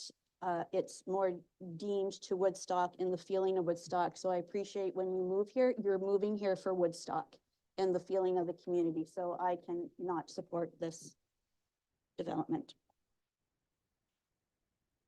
Thank you. Counselor Wismer Van Meer. Yeah, very similar to what Counselor Tate has said. When we deferred this, we asked for the applicant to consider lowering the number of units that was there. That was something that, as much as parking was addressed, that part was not addressed. And to me, that was one of the things that we were hearing from people in the community, but I myself just don't see, that's not what I see in that spot. Are they nice looking units? No doubt about it. They look great. They look beautiful. We heard from delegations tonight that they agree. It's not a matter of what they look like. It's a matter of how many there are and how much is going in that space.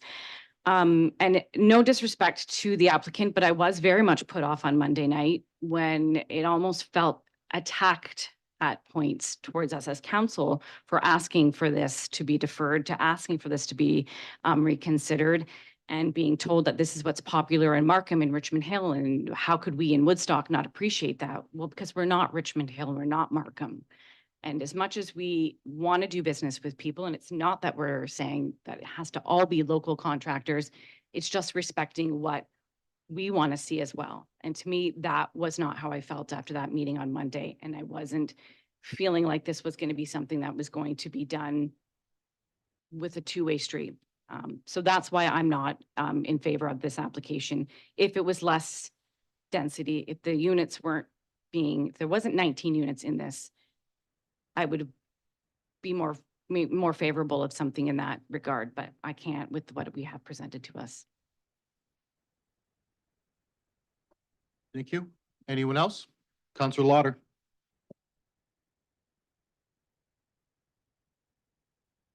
I do agree with the motion that was brought forward by Councillor Tate.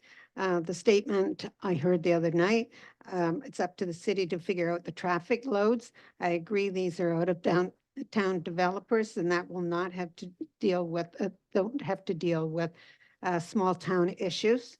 The application changes the aesthetics of the area, and there are still a lot of concerns from the neighbors. And if they can all meet and meet with the developer and come up to something that would be more suitable for all to feel that this is their community and we all have to live together. So I do support the motion as put forward. Thank you. Okay, thank you. Anyone else? Counselor Martin? Thank you, Mayor Accioni. Thank you, Councillor Tate, for putting something on the floor for us to consider. My challenges, and this is a very difficult application, I would hope that the applicant has heard our concerns and could come back with something different rather than appealing this decision, should it not be approved. The application in front of us does check all the boxes and is within the planning scope. And so it is a very difficult decision to make. By not approving this application, it does open us up to further action.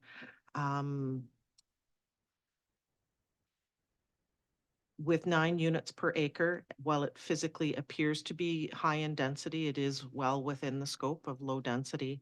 And the parking considerations have been met. And so, yeah, this is going to be a tough one. Okay, thank you. Anyone else? Counselor Leatherborough? Through your worship. So I supported the deferral back in October in hopes that some type of solution could be met because in my perfect bubble, you have neighbors that are more than reasonable and developers that are not, that could be local or could not be local, but that want to build and provide homes in Woodstock. And I just don't feel that those very basic, notable and understanding I just don't think those things were met, low hanging fruit, if you will. So I'm disappointed on that basis alone. I too am torn with this application only because what happens when it is defeated. So I just wanted to make comments that I was very hopeful, very optimistic that something would come out of this, especially when we've had neighbors come forward to say that they are not unreasonable and they know that this land needs to be developed. So those are just some of my thoughts. Thank you. Counselor Shanberg? Thanks. I guess I'm the last one to make a comment, so I really would be required to do so. Based on the fact that all these will be sold and the possible purchase price would certainly be, I'll throw out a number above 700,000. I would think it'd be very difficult to promote them as a possible because of the lack of backyard in all the units, especially the ones backing onto the homes on Boots Hill Road. There just literally is very little green space, especially if you wanted to take your dog for a short walk. Okay, anyone else? Well, I guess I'll go last. These are the tough ones. When you get all the boxes checked, these are tough, right? Because the applicant does have the right, as Counselor Martin mentioned, to go to the tribunal, and there's a very good chance that we'll have to defend it and quite possibly lose. And those are undue possible costs when looking at applications.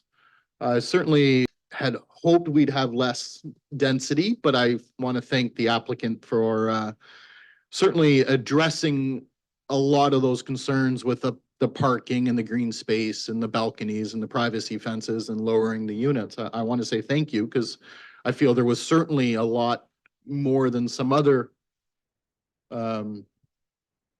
developers have come forward and tried to do something. So, and I thank them for that. For the considerations, I'm gonna have to vote against Counselor Tate's motion, looking at all the check marks and everything else. I don't feel we'd be putting the city in a defendable position with the planning department and all the extra recommendations, or sorry, considerations that have been done myself, unfortunately. So if no one has anything else, yeah, Counselor Tate? Yeah, just through the chair, because it's been mentioned quite often about they can appeal it. And I have no issue with them appealing it because I think Woodstock should take a stand against some of this and push back on the province. I did contact one of the MPPs and I got crickets from him. So I think it's important that, you know, if we want to take a stand, maybe the province should listen to us once in a while. And their provincial policy statement, I keep saying it's geared to Toronto, and I've had enough of it here.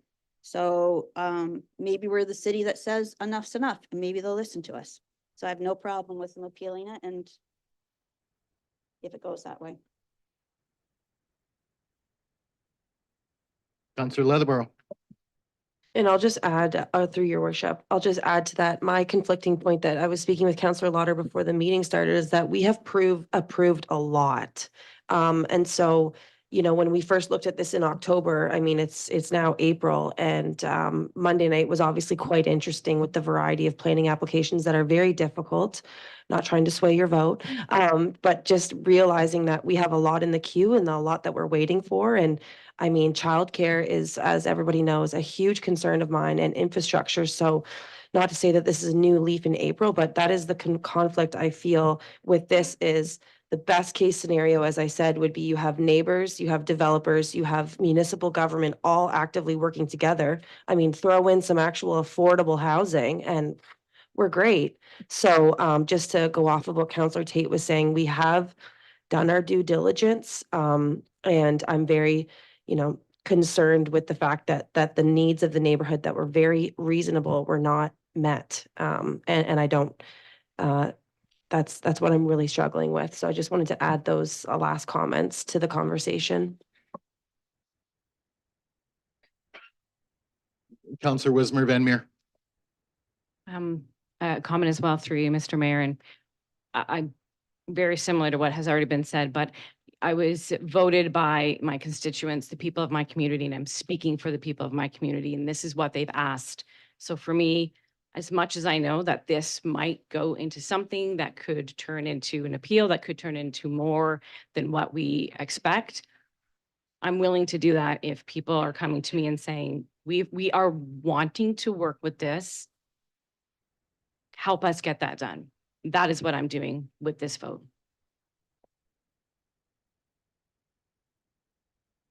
Councillor Lauder.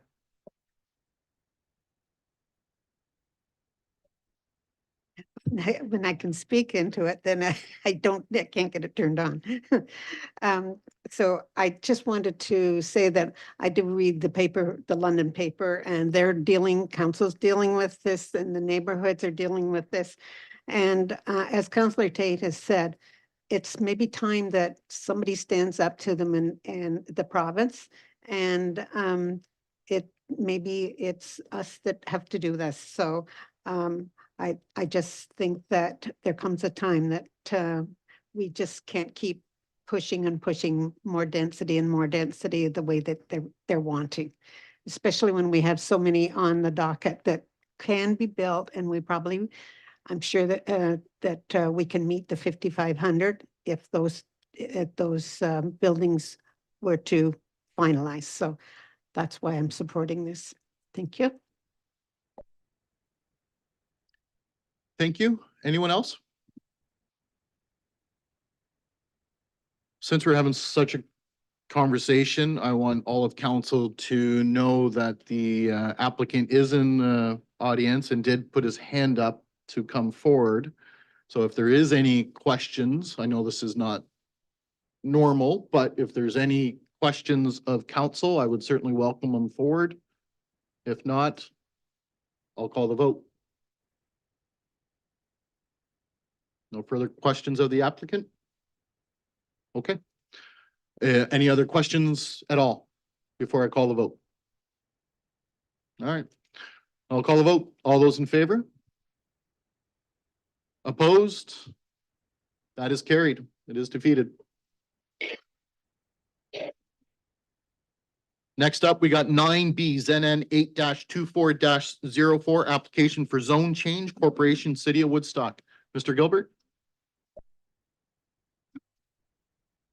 Thank you. This application is a housekeeping amendment to the city zoning bylaw. Provides a number of updates and clarifications, as well as some changes to reflect new legislation. One of the primary updates is the inclusion of the source water protection overlays from the source protection plan, which will be identified on the key maps and provide appropriate disclosure to property owners and purchasers of where lands may be regulated by the source protection plan. One primary focus of the amendment is to clean up the provisions around daycares. Currently, home daycares in the zoning bylaw are only allowed to have 5 children, but the provincial legislation allows 6. So staff are recommending that these provisions be cleaned up to ensure that a private home daycare could have 6 children, similar to the legislation. There's also other changes relating to home occupations. We propose that as long as there's no employees other than the occupant of the dwelling, that the parking requirements be waived. And the 2 other minor clarifications. One, ARUs were left out of the PUD zoning in Sally Creek. So an amendment to that zone will be required just to clarify that an ARU is permitted in a single semi and townhouse in that area of the city, as well as increasing the maximum building height of a hotel from 11 meters to 8 stories, which seems to be what new hotels are being proposed for these days. The requested amendment, the actual bylaw we were brought forward to the next council meeting, but staff recommend approval in principle of the zoning amendment. Okay, thank you. Questions of council? For the planner. Councillor Shanberg. Yes, just want to make a statement since I'm on the UTRCA board, just let everyone know that the Thames Sydenham Regional Source Protection Plan is actually a committee that operates both inside and outside the UTRCA. And we had a monthly meeting just last week, and that was one of the things, actually just this past Tuesday. And that was one of the things that was discussed, was an update on the Thames Sydenham Regional Source Protection Plan. So there are some people from the Sydenham and also the Lower Thames River Conservation Authorities that also sit on that committee, and I don't happen to be one of them. Sandy Levin represents the UTRCA from the City of London on that committee. Thank you. Anyone else? Okay, seeing none, thank you. Looking for a motion. Councillor Leatherborough, seconded by Councillor Lauder. Moved by myself that Woodstock City Council approve in principle the proposed zoning bylaw amendment, file number ZN 8-24-04, to introduce housekeeping amendments to City of Woodstock zoning bylaw number 8626-10, and further that any comments received from the public were reviewed and considered before the decision was made in relation to this planning matter. Thank you. You're okay with that, Councillor Lauder? Just confirming. Discussion? Before I call the vote. Or any further discussion or questions? Seeing none, all those in favor? None opposed, that is carried. Next up, 9C, CD 23-02-8, and this is concerning 655 Northdale Drive. Mr. Gilbert.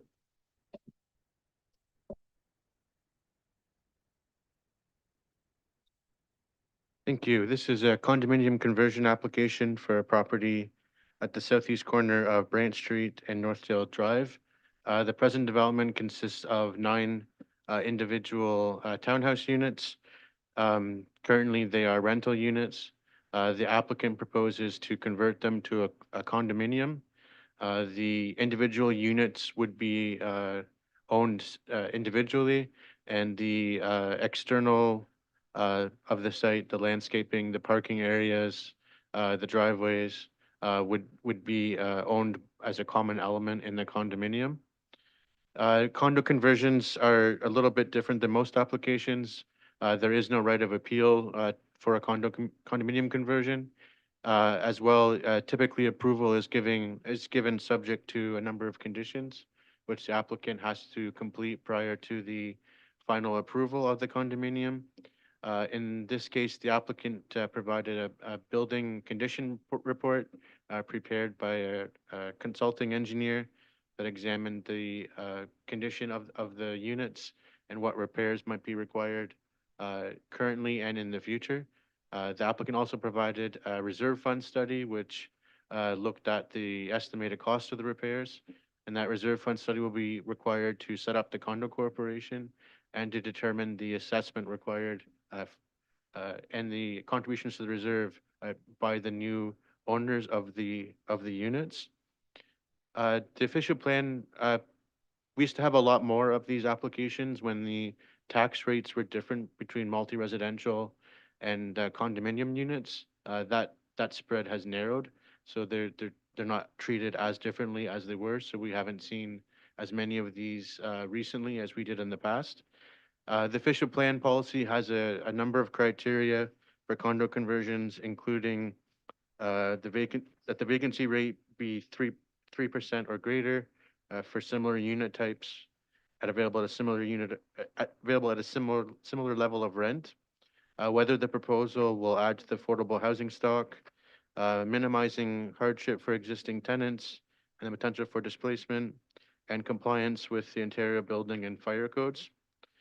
Staff struggled with this one, although the vacancy rate in Woodstock is low, about 0.6% for a two-bedroom. Staff are of the opinion that the conversion of these units to a condominium will still offer protections to existing tenants. There's a specific section of the Residential Tenancy Act that specifically protects existing tenants, that they can't be evicted for an owner-occupied unit, and any potential purchaser of any of the condominium units will occupy that unit once the tenant has chosen to leave, and the existing level of rent and tenancy agreements would continue on through the new owners in the condominium. Staff are satisfied that due to the age and condition of the building, the sale of these units will likely be at a more affordable level than what we would see for a typical new condo development with this number of units. And the use won't change, just the tenure of the building will change. For these reasons, planning staff generally support the application and recommend that City Council advise County Council that the city supports the application subject to the 4 noted conditions in the report. Thank you. Questions of council? Councillor Wismer Van Meer. Through you, Mayor, to Mr. Gilbert. This is one that I've really been struggling with, and I think I keep going back and forth in my head, and I probably done that too much. So I've got myself so confused.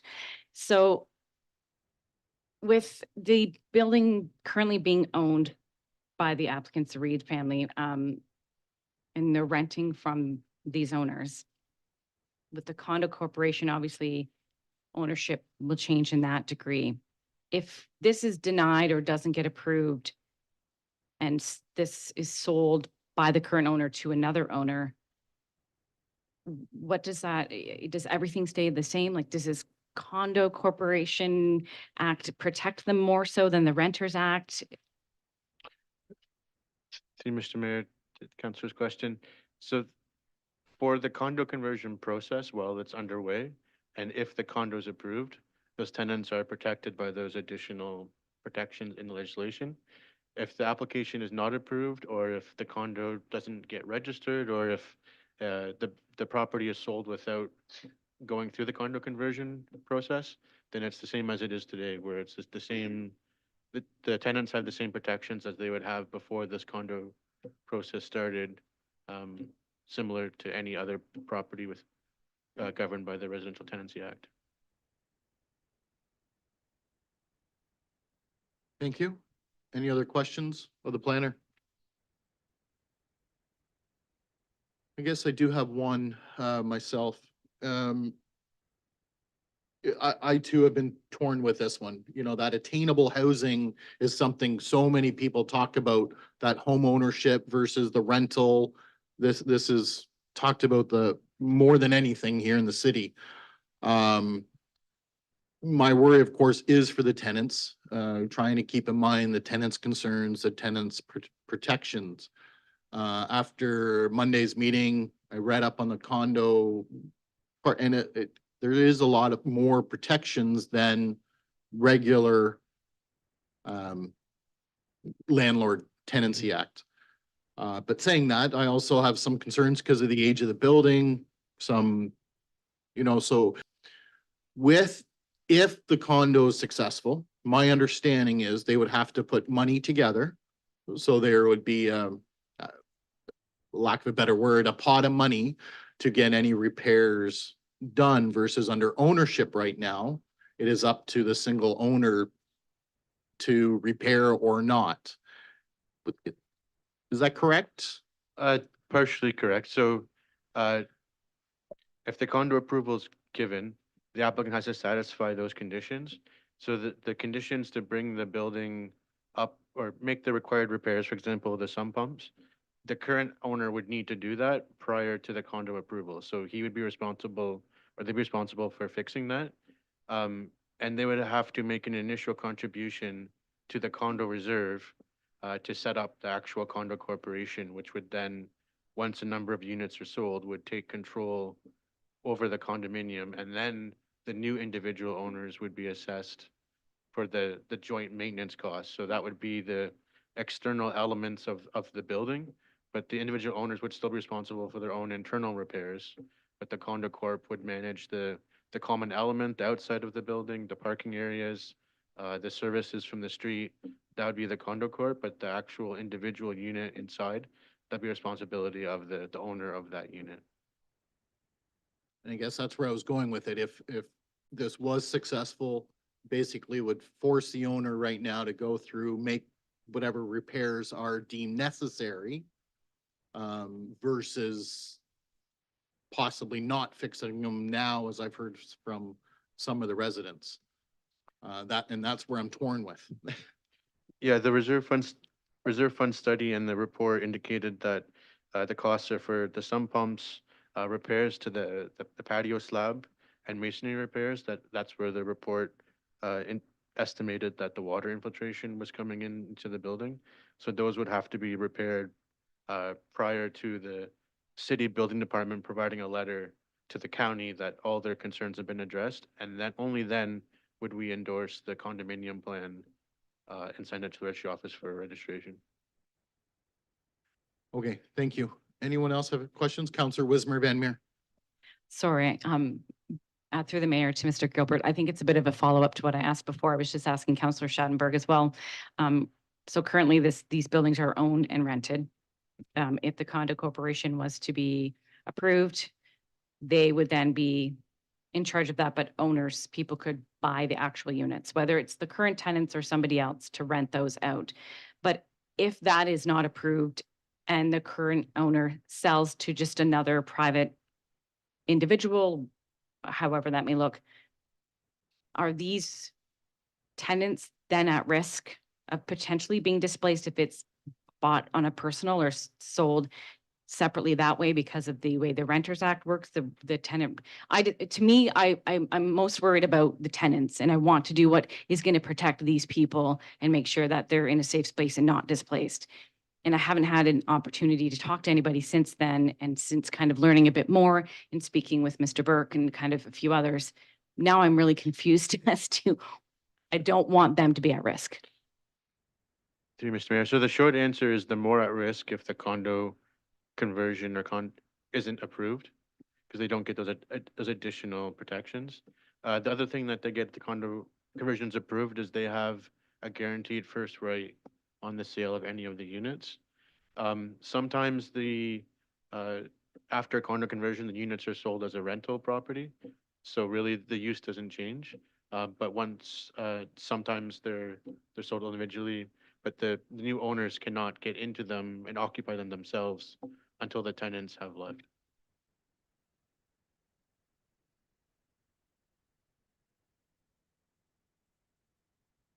Come on. Anyone else? No? Okay. All right. Well, thank you very much. So now we're asking for the question, looking for a motion on the floor. Councillor Leatherborough. Moved by myself that Woodstock City Council not support the application and advise the county that the city does not support the application due to the potential loss of more affordable rental units. Okay, is there a seconder on that? Counselor Tate? Discussion? Counselor Leatherborough? Through your worship, I'll just add, there were obviously questions to Mr. Gilbert, great questions, but just adding that I do not feel comfortable with the lack of information the tenants have gotten thus far. It is not my weight to bear about that information. I think that this would be a very stressful situation to be in. So whether there is benefits to the condo corp, I don't think that I feel comfortable supporting anything other than the motion that I've put on the floor. Okay, anyone else? Questions or comments?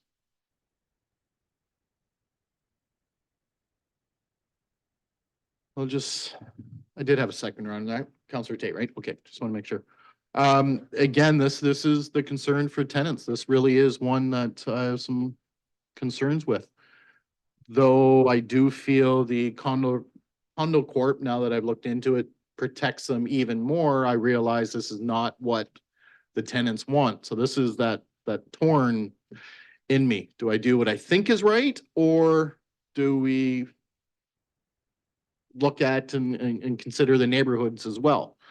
Yeah.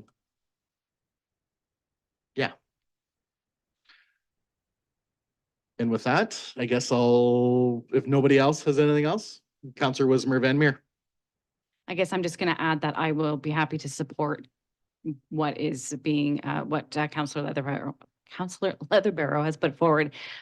Just hearing that's what the tenants want, but I really, really hope that this doesn't turn into something where it's privately sold and it could turn into this being sold to somebody else and turning into them possibly not having a foot to stand on. And that's where I'm afraid it's going or could potentially go, but I just don't know. I haven't heard from tenants since supposedly they had this conversations with the applicant and the delegation earlier. I haven't heard from anybody to hear if, yes, they were comfortable with what was presented to them or not. So I'm hoping that this is what they want, and I really hope it goes the right way. So I feel I should ask questions because, again, I have the exact same fears. Is there an appetite of council to change the motion, of course, to a deferral, giving them time to speak with all the residents and yeah, Counselor Martin? I'd be more comfortable with a deferral. And I can speak to that if someone, and I'd be happy to make the amendment to defer the application rather than not allow or not support the application. If anyone wants to second that. Counselor Lauder? Okay. Counselor Martin? Can I speak to my amendment, my motion to amend? Yeah, yeah. So we currently have a motion on the floor. I think I suppose now that we've said our piece, I think we're a few of us in similar thoughts. Let's figure out the motion on the floor. If that's defeated, we'll look at other options then. Is that fair? So you're not taking the amendment?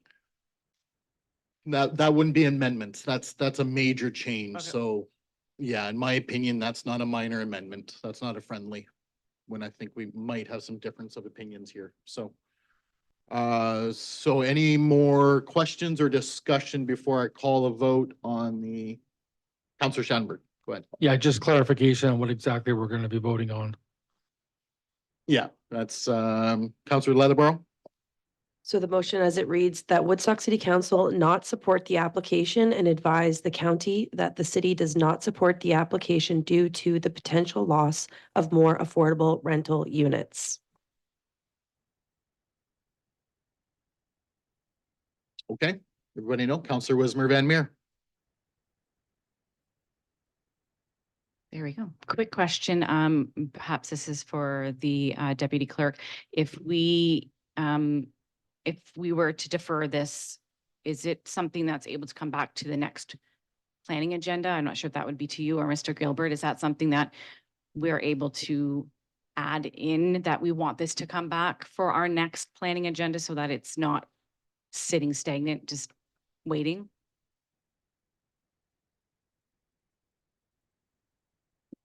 This application was scheduled for, I believe, the May 8th county council meeting. So if city council decided to defer it, we would likely defer that county council meeting.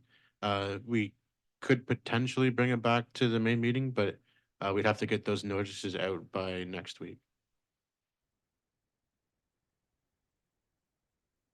Counselor Leatherborough. There we go. Through your worship, if this is defeated, that's fine. We'll move on to the next possible motion. But I will just add that this application was already deferred to begin with because of foundational issues. So there was lots of time to communicate with these tenants. I obviously appreciate that everyone's concerned about the tenants above all. That's really important. We are definitely all on the same page there.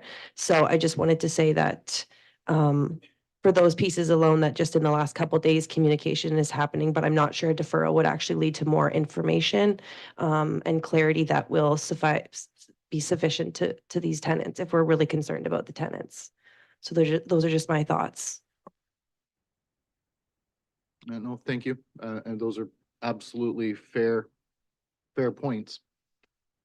And I guess I would rely, if this ever were to get deferred, I would rely on the tenants to be sure they're vocal and speak with the applicants and council to be clear. But so right now, just to be clear, we have a not support condominium on the table. So everybody know what we're voting for? Yep, Counselor Lauder? Yes, through you, Mayor Accioni, through to, I guess it would be to our planner, Eric.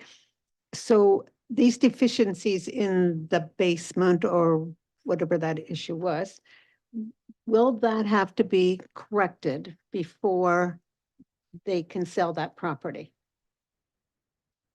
If that's the biggest issue. Mr. Mayor, in terms of the condominium approval, yes, they'd have to be corrected. And we need a letter again from the city building department that that's been done to their satisfaction.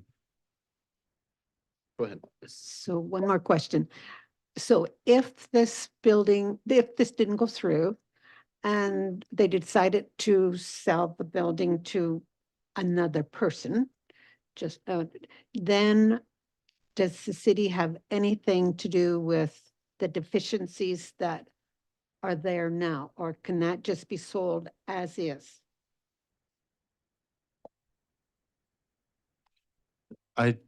Mr. Mayor, I think that would then fall under the city's property standards bylaw. So it'd be up to the discretion of the building department or whether a leaky basement would fall into a issue of concern that would require the city to step in and remedy it. I'm not sure if it would or not, but it falls with the city's property standards bylaw to enforce that.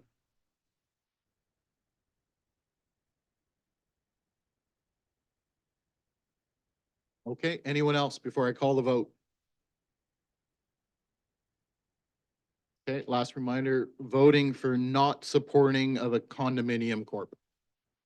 All those in favor? Opposed? All right, that is not carried. Looking for a new motion on the floor.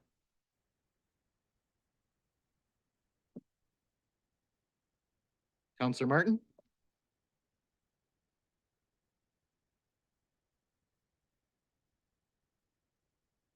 I look to the clerk to clarify my verbiage, that Woodstock City Council defer the application and advise the county of Oxford that that deferral, I don't know how you want to end the sentence, until the applicant and tenants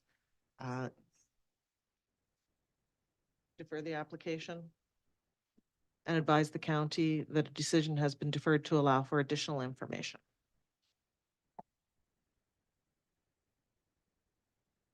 First off, we'll see if I have a seconder on that, and then I'll go to you. Counselor Lauder seconded. Mr. Gilbert? It'd be helpful if council would provide direction on what additional information you're looking for so that we can determine when it's ready to come back for a public meeting and schedule it for the county council meeting. Yeah, I was certainly gonna recommend that as well, because I know planning has given it a positive report, so we would have to give some kind of direction before they know it's valid to come back. Because you made the motion, I'll go to you, Councillor Martin. Thank you. I suppose I'm looking for some assurances that the tenants have had their opportunity to connect with the applicant or the applicant's agent, and that their concerns have been addressed. I don't know if that's enough to defer an application or to give a timeline to the planning department, but that's what I would like to see out of a deferral.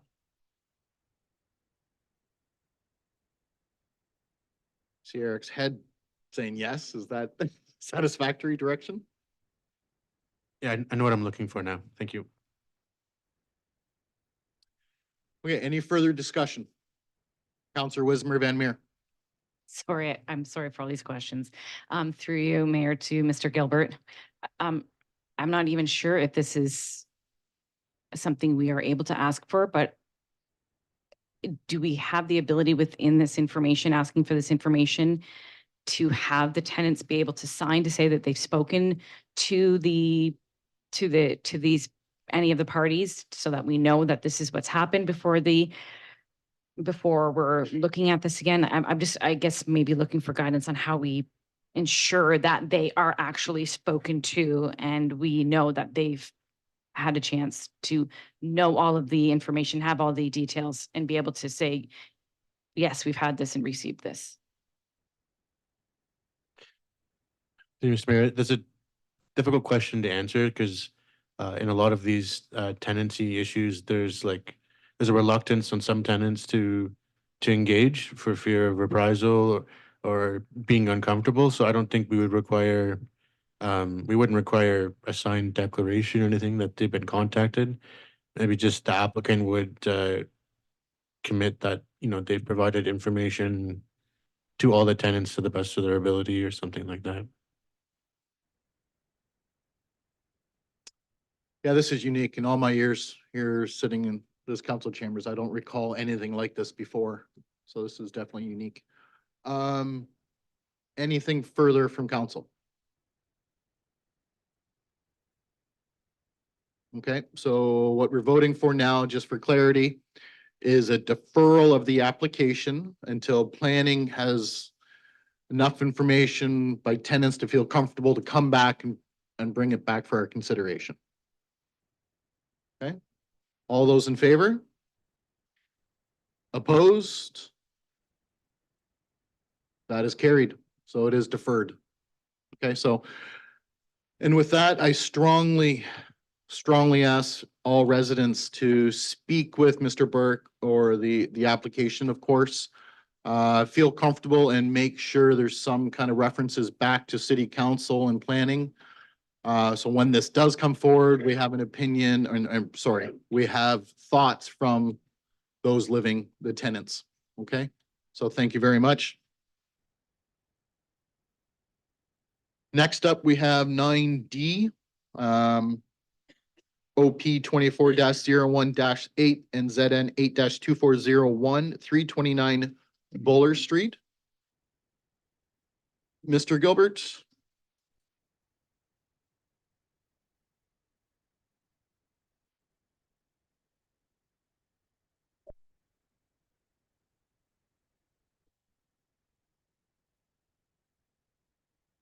So I think we're probably all familiar with this one at this point, so I'll be brief with my remarks, but as this is an official plan amendment and zone change to allow for the conversion of the existing house or replacement house consist of 8 dwelling units. The official plan amendment would be to redesignate the site from low to medium density residential.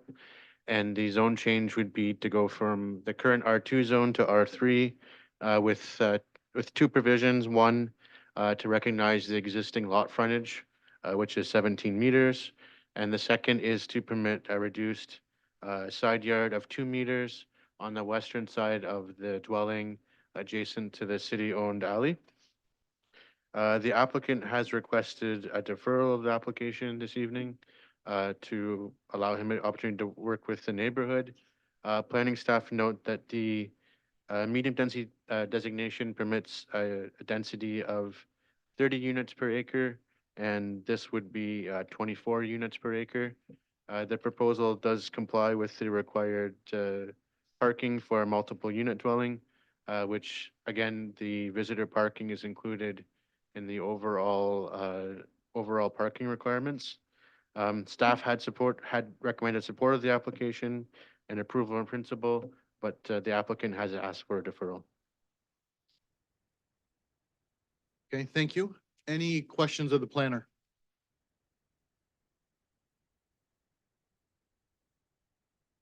Okay, thank you. I'll ask for a motion on the floor. Counselor Tate, I'll move that Woodstock City Council advise County Council that the city does not support the application to amend the official plan file number OP 24018 submitted by Rouse for lands legally described as Plan 250 lots 5, 10 to 13, 41R 1122, parts 1 to 4, City of Woodstock, to redesignate the subject lands to medium density residential to facilitate the development of an 8-unit multiple attached dwelling building on the subject lands that is not in keeping with the character of the neighborhood, and further that Woodstock City Council does not approve the zone change. Application file number ZN 824-01 submitted by Rouse for lands legally described as Plan 250 lots 5, 10 to 13, 41, R1122, parts 1 to 4 in the city of Woodstock to rezone the lands to special residential zone 3 to facilitate an 8-unit multiple attached dwelling building with reduced lot frontage and reduced westerly side yard width. thank you. Counselor Wismer Van Meer, seconded. Thank you. Discussion, Counselor Tate. Through the chair, I'm not going to repeat because I'm sure everybody's going to have their own comments, and the neighborhood had a lot of very good points at the planning meeting that were all extremely valid. I'm just going to speak to the issue of the lane because I live in a house with a lane exactly like that, and there's only 3 houses in my neighborhood that access that lane. And I cannot imagine the amount of traffic you already have and then adding to that. I know, so I had 2 parking spots behind my house. I took it out, put a fence, so I'm right on the lane. If I walk out there, I have a chance of getting hit by a car, and there's only 3 homes that accesses. So I think it is a huge safety issue. There's a lot of reasons why I cannot support this. But I think that's an important one. And also this neighborhood is a prestige neighborhood, the whole block, all the blocks around there. This is a century neighborhood in Woodstock, and we cannot lose that.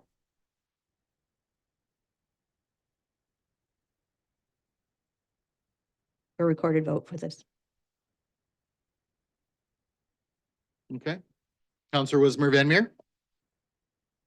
Just a comment as well, and I'll keep it short. Like I said, I was there this week, and it's been years since I've been back in that area and gone through that laneway. And as a little kid, it seemed like there was a lot of space back there, but I mean, I'm not a whole lot taller than I was back then, but still, I've come to appreciate that 8 units in that space does not make sense to me. If the brick and mortar of what exists now, triplex, duplex, if the developer was able to utilize the space, what exists there and utilize that space to put some additional units in, similar to what we see at other houses in that community, no problem. But 8 units, that's just far, far too many for what's there. And I really listened to what the residents said, and there was, the terminology of NIMBYism gets thrown around so often with planning, and this doesn't even touch on that. This is genuine concerns that I think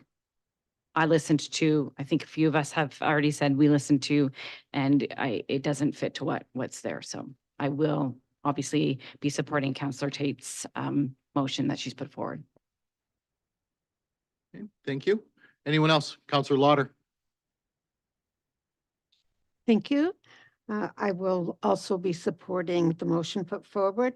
In section 1.1 of the provincial policy statements directs that healthy, livable, and safe communities are sustained by promoting efficient development and land use patterns which sustain the financial well-being of the province and municipalities. Having listened to each of the neighborhood concerns on Monday evening, the delegation this evening, I feel these directions are not being fulfilled. There's too many questions, and especially the lane is a real issue. So I support this resolution. Thank you. Anyone else? Counselor Martin? Thank you, Mayor Accioni. I'll also support the resolution that's on the floor. This neighborhood is currently pretty much on the lowest of the low side of low density. And yet this would be a massive jump up to the low end of medium density. I believe Councillor Tate referred to it as a prestige neighborhood. I just think that it takes us to an opposite end of the spectrum to go to 8 additional units for this community.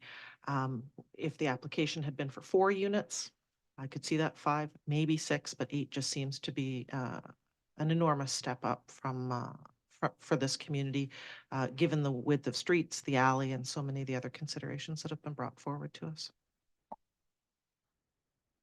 Okay, thank you. Anyone else? Then I'll add like I usually do. This was tough. This is a tough one as well. Similar to the others we've been referring to, it kind of checks many of the boxes. I certainly won't say all of them, but many of the boxes if you're looking at policy. And until I visited today, I was kind of in favor of this. Ultimately, when the basic, when I'm just thinking of the logistics and the housing needs, et cetera, et cetera. It wasn't until the recognition of the parking or the traffic in that alleyway. I mentioned very briefly that there was a couple of cars we had to get out of the way. Well, what I didn't mention is one of them actually kind of pulled in while I was pulling out of my truck and literally had to back up to get out of the way. And again, I was only there for maybe 20, 30 minutes. I certainly couldn't imagine seeing that all day long. Now, to the point that's mentioned that it's not all R1, they're not all single family homes, and there's a 6-unit right in that same block. So those considerations were part of that. But if for no other reason, I will support Councillor Tate's motion because of the traffic and the safety concerns just in my short visit again there this afternoon. So with that, anybody else? Any other questions or comments before I call the vote? Recorded vote, sorry. Yeah. So I'll just clarify, we're voting on do not support this application. To the Deputy Clerk. Councillor Tate, Yes. Councillor Wismer Van Meer, Yes. Mayor Accioni, Yes. Councillor Lauder, Yes. Councillor Leatherbarrow, Yes. Councillor Martin, Yes. and Councillor Schattenberg. Yes. Okay, the motion carries. Okay, so that is not supported. Moving along. 9E ZN 8-23-22, application for zone change, Sing and Sing. And before I ask Mr. Gilbert to come, because I think some people will be leaving, I just want to say thank you. We asked many times here on this council to hear you. We want you to speaking with us. We need to hear your opinions and thoughts. And I hope going forward, many neighborhoods see this, that we are trying to work together. So thank you very much, everybody. Have a good evening, because I suspect many of you leaving. Yep. Mr. Gilbert, thank you.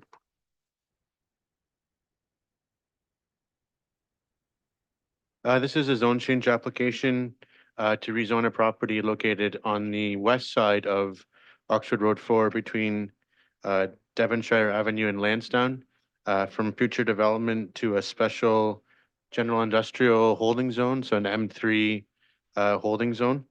The holding provisions are requested or are recommended because the property is not serviced by water and sewer. That will need to be extended through an industrial subdivision to the north. So the holding provision is proposed to recognize that there is no servicing currently. As well, there's concern with the existing house. The property is proposed for industrial purposes, but the current house is used for residential purposes. So a condition of the zone change will be that that existing house will have to be converted to an office accessory to the proposed development. And that provision, holding provision would be lifted once the city was satisfied that that dwelling has been converted. The applicant's also proposing reduced interior side yard to the south and a reduced rear yard to the west. And the staff have no concern with the reduced setbacks, as the lands surrounding this property are all proposed for industrial use. And plans of subdivision are expected shortly for those lands. Given that, staff recommend approval of the application. Thank you. Any questions of the planner on this application? Seeing none, thank you very much. Looking for a motion on the floor. Counselor Lauder, Thank you. I'll move that Woodstock City Council approve the application for lands described as concession 2, part lot 13, Blandford in the city of Woodstock to rezone the subject property from future development FD to special general industrial zone holding M3-43H to facilitate the development of the lands for industrial purposes and accessory office space and parking. And further, that any comments received from the public were reviewed and considered before the decision was made in relation to this planning matter. thank you. Did I see seconder Counselor Schattenberg? Did I see that? Okay.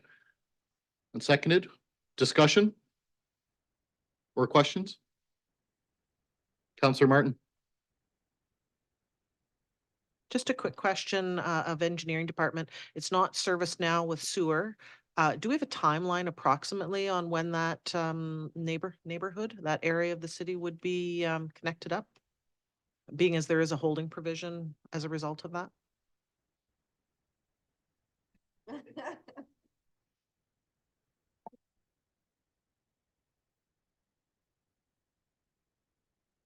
There we go.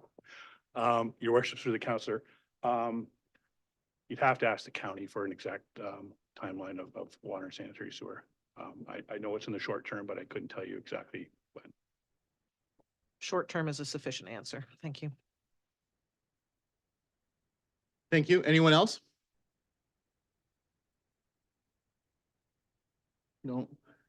Kind of excited to start seeing this part of the area starting to develop, and look forward to that sewer and water going in there. If nobody has anything else, I'll call the vote. All those in favor? None opposed. That is carried. Last one for tonight is 9F ZN 8-24-02. Application for zone change Thames Developments. Of course, this is the property out on County Road 17. Mr. Gilbert.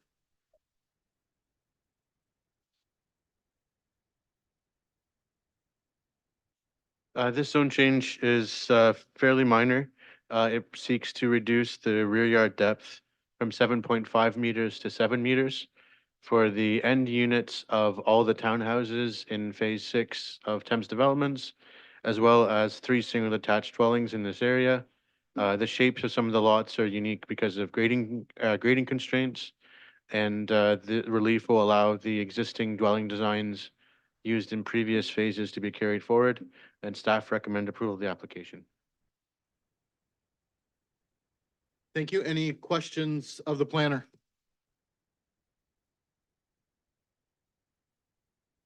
Seeing none, look for a motion on the floor. Counselor Wismer Van Meer. Moved by myself that Woodstock City Council approve the application for zone change for lands described as Part Lot 5, Concession 15, formerly East Zora in the city of Woodstock, to amend the provisions of the Special Residential Zone 3, R3-51, and Special Residential Zone 2, R2-39, zones to reduce the rear yard depth from 7.5 meters to 7 meters for an end unit townhouse dwellings and 3 single detached dwelling lots within the draft approved Thames Development Phase 6.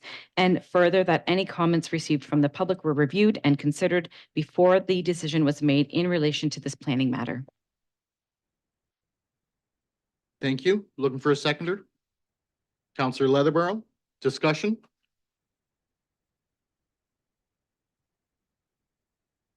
Seeing none? Call the vote. All those in favor? None opposed. That is carried. All right, that brings us to, there are no consideration of correspondence, no staff presentations, no mayor reports or councilor reports that I'm familiar with. Department reports. So we get into 14A Administrative Services, 14A.1 Statement of Revenue and Expenditures up to March 31st, 2024. Counselor Leatherborough. Moved by myself that Woodstock City Council received the statement of revenue and expenditure and the statement of capital expenditures for the period ending March 31st, 2024 as information. Seconded by Counselor Schadenberg. Discussion?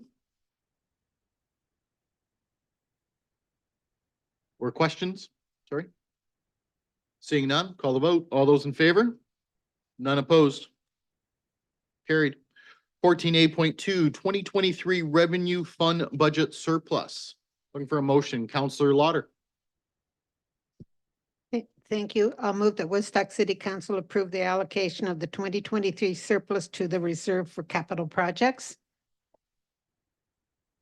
Thank you. Need a seconder on that? Counselor Tate, discussion or questions? Counselor Martin. Thank you, Mayor Atchison. I just had a question. Out of this surplus of 3.6 million, and I may have a follow-up, how much of that was base budget, or were any of these additions to base budget in the 2023? Ballpark. Your worship, through to the councillor's question. I haven't actually broken it out that way. I would have to bring something back to you.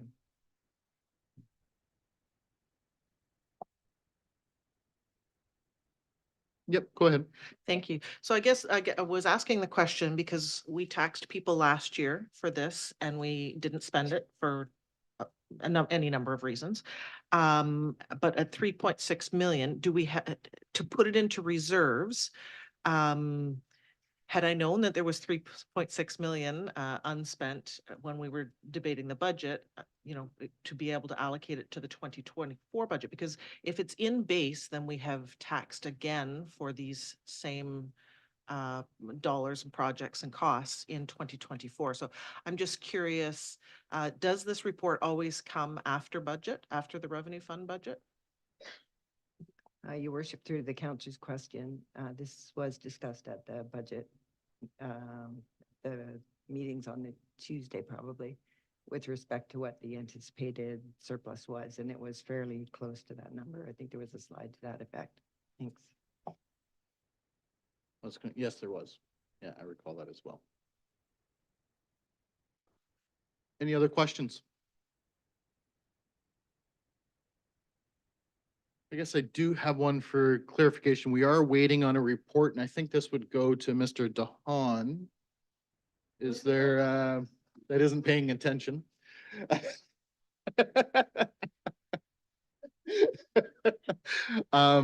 If memory serves me correct, we are waiting on a report for capital projects. What exactly are we waiting for? That it's been identified in this. Is there? You know what I'm talking about? Your worship, Yeah. no, I'm pulling a blank, sorry.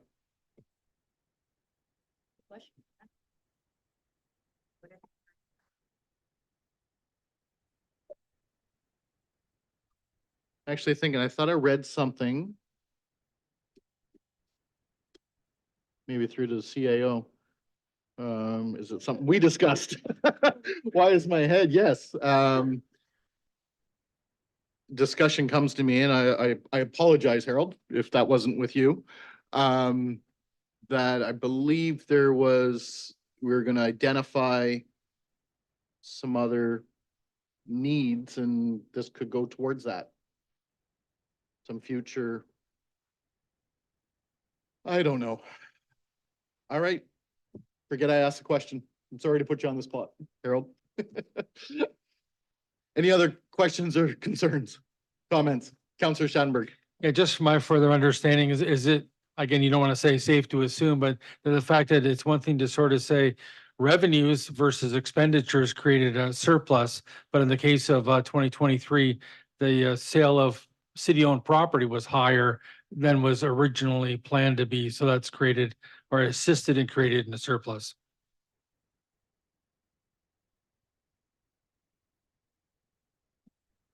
Your worship, through to the councillor's question, the sale of land, there was a couple sales that we weren't anticipating or weren't necessarily budgeting for. The one on Parkinson and Bernadette, and then second one was I'm drawing a blank what the second one was, but they weren't industrial land sales that we would normally budget a provision for the reserve for. That answer your question?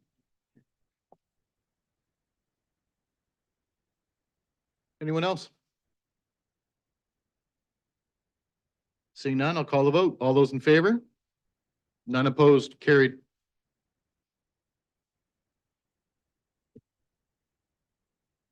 Next up, 14A.3, 2023 Development Charges Reserve Fund. Looking for a motion on the floor. Counselor Tate, second by Counselor Wismer Van Meer. I'll move to receive his information. Thank you. Comfortable with that, Counselor Wismer Van Meer? Thank you. Discussion?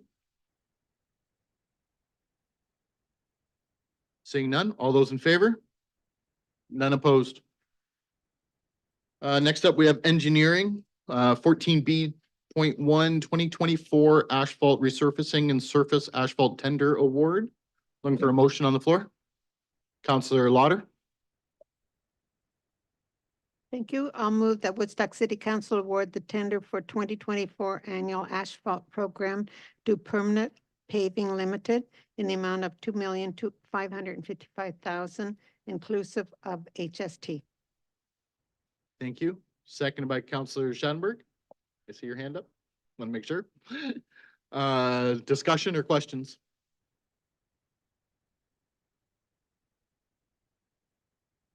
I think this is referred to as shave and pave. I think I've heard this before, that term. So where they just kind of skim a little bit off and they're not actually digging into the road. So yes, there's going to be some construction for those neighbors, but I think they'll be happy with the end result. It'll be a fairly short term considering some other construction. And with that, I'll call the vote. All those in favor? None opposed. Nothing from cultural services tonight. Parks and Recreation, we do have from Economic Development, 14E.1 Community Improvement Plan Agreement at a few addresses. Counselor Leatherborough. Moved by myself that Woodstock City Council approve the Community Improvement Plan application for properties located at 58 Wellington Street, 397 Dundas Street, 8 and 10 Brock Street, and 563 Dundas Street, and that the mayor and clerk be authorized to sign the necessary agreements, and that the approved funds be taken from the downtown reserve for these projects. Thank you. Seconder. Counselor Lauder, discussion? Counselor Schattenberg. I guess my question would go to Len Magyar from the Development Office. For all these addresses, would you have to approve the work that's going to be done before the work gets done? Or do sometimes people put in applications after the fact? Your worship, through to the council's question, it's typically a combination of things. Usually with the application, there's quite often drawings that are supplied with some detail on materials, et cetera, which Ms. Jarvie will look at before she goes to the committee. In some cases, you get, I guess the range of applications is all over the place is what I'm trying to say. In some cases, you get some very preliminary detail and further detail has to be worked on later. Sometimes it's to do with materials, that certain materials are proposed. There's certain materials that we typically don't fund or support because it's not really what we're looking for in terms of the image of the downtown. And since we have some control through financing, we will quite often ask for different materials or more background. So it's a whole range, but typically the applications that you're seeing here, typically Ms. Jarvie's had a lot of opportunity to speak with the applicants to talk about specifically what they're looking at, and typically that is with the drawing. Thank you. Any other questions, comments? Ms. Jarvie is here, just so everybody knows. Seeing none, I'll call the vote. All those in favor? None opposed, that is carried. That brings us to nothing for clerks, nothing from the CIO's office, human resources, nothing from fire services, public works, or IT. No special committee advisory task force report, no notice of motion, no new business that I'm aware of, which brings us to the draft bylaws.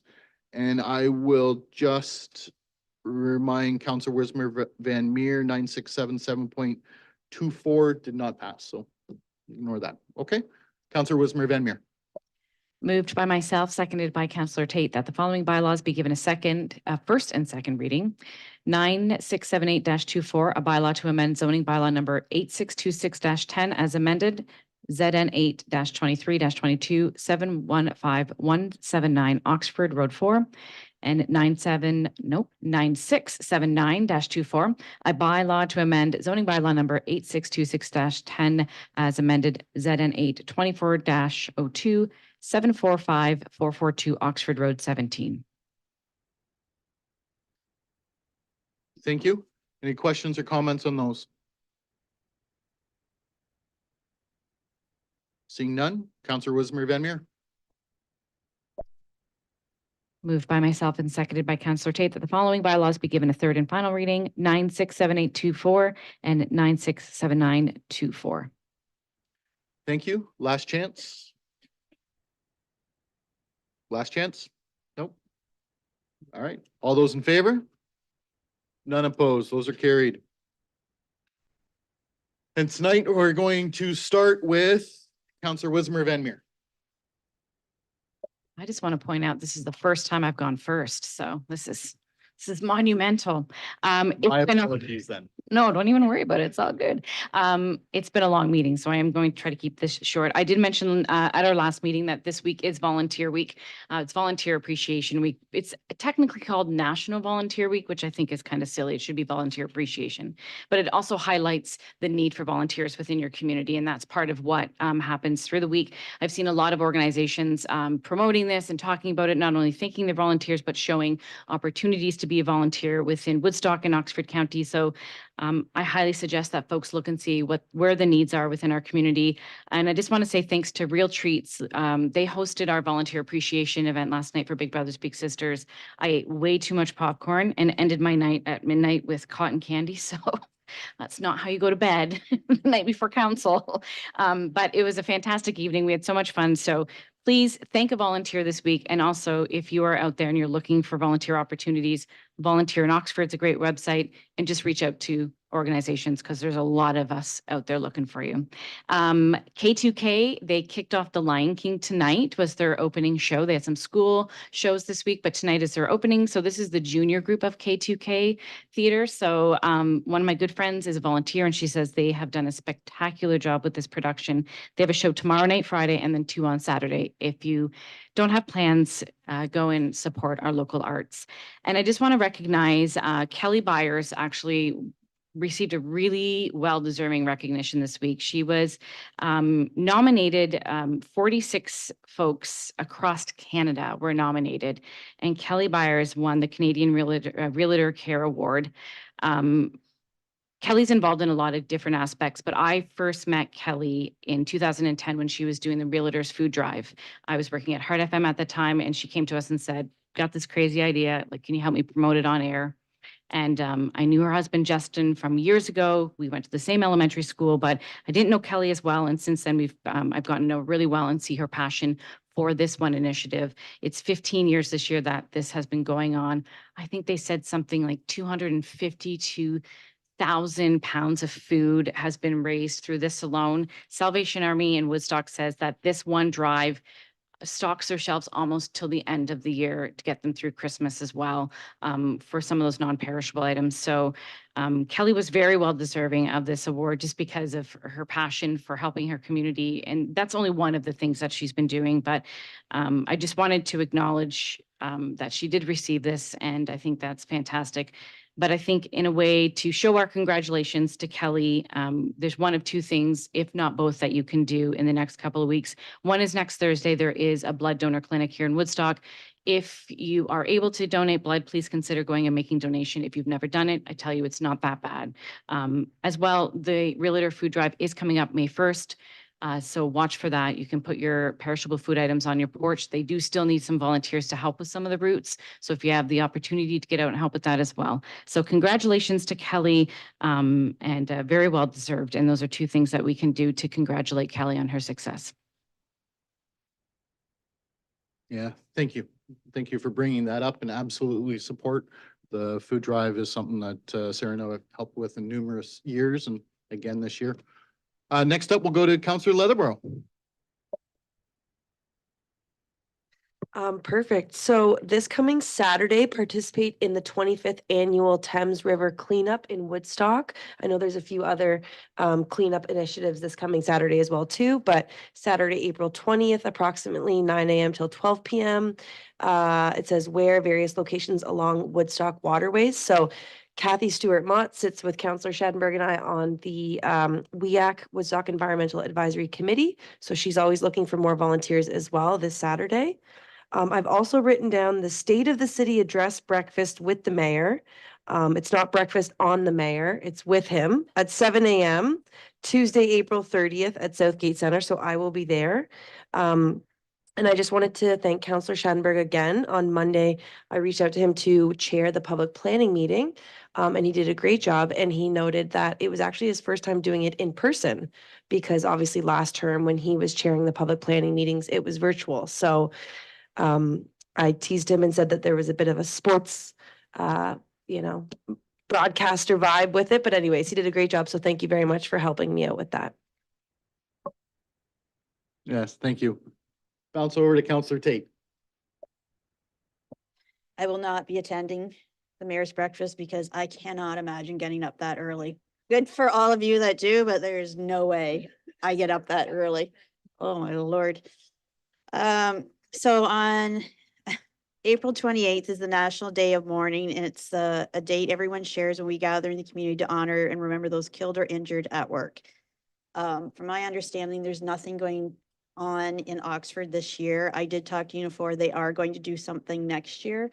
A friend of mine who I run into at the Navy Vets game, her husband was killed, or he passed away due to a workplace injury. So she reminded me of it. So just keep that date in mind, and it's very important. As most of us got a call from a taxpayer in town who had a tent attached to her backyard. I think just about all of us got the call, maybe not everybody, but I just want to thank the city CAO and the police chief and Warren Waugh at the city, because everybody answered my message on Sunday and helped this woman out. It's not completely fixed, but everybody's working on it. I will say, if it was me, I probably would have flipped out. So this woman's being very patient with us, but it is basically in her backyard. And just a note on that, she did have the woman from the tent come out, and we did speak, and she is aware there's a shelter. She is aware that she can go there. She did not want to be there, but her boyfriend would not go to a shelter. So I felt very bad for the woman, and it's difficult. So just everybody be aware there's, there's a story for all of them, and I feel really bad for this woman, but it can't be in somebody's backyard. Anyways, thanks to staff that did answer my call on Sunday. Yes, thank you. Counselor Martin. Keeping everybody on their toes tonight. Thank you, Mayor Accioni. Had the opportunity this past week to attend an event organized by DASO on femicide, carving a prevention path. To see the number of organizations and partners at the table who really want to, make meaningful change in our community on this issue, and we know that the numbers are enormous. So there are other sessions coming up, and I'm looking forward to attending them. I don't know exactly what my role will be and how I can make meaningful change, but I want to participate in the conversations and be there if I am called upon to make a change. April 29th, there is a youth advocacy summit being hosted by the Social Planning Council and Communities Building Youth Futures. Anyone looking for more information, I'd be happy to share that. And the Good Roads Conference begins on Sunday, and so I have plans to travel down. It is probably an area of municipal government that I'm least familiar with, and so looking forward to learning and meeting peers from other communities to see what's innovative, what they're doing, and what we should consider in our own communities. Thank you. Counselor Schanberg.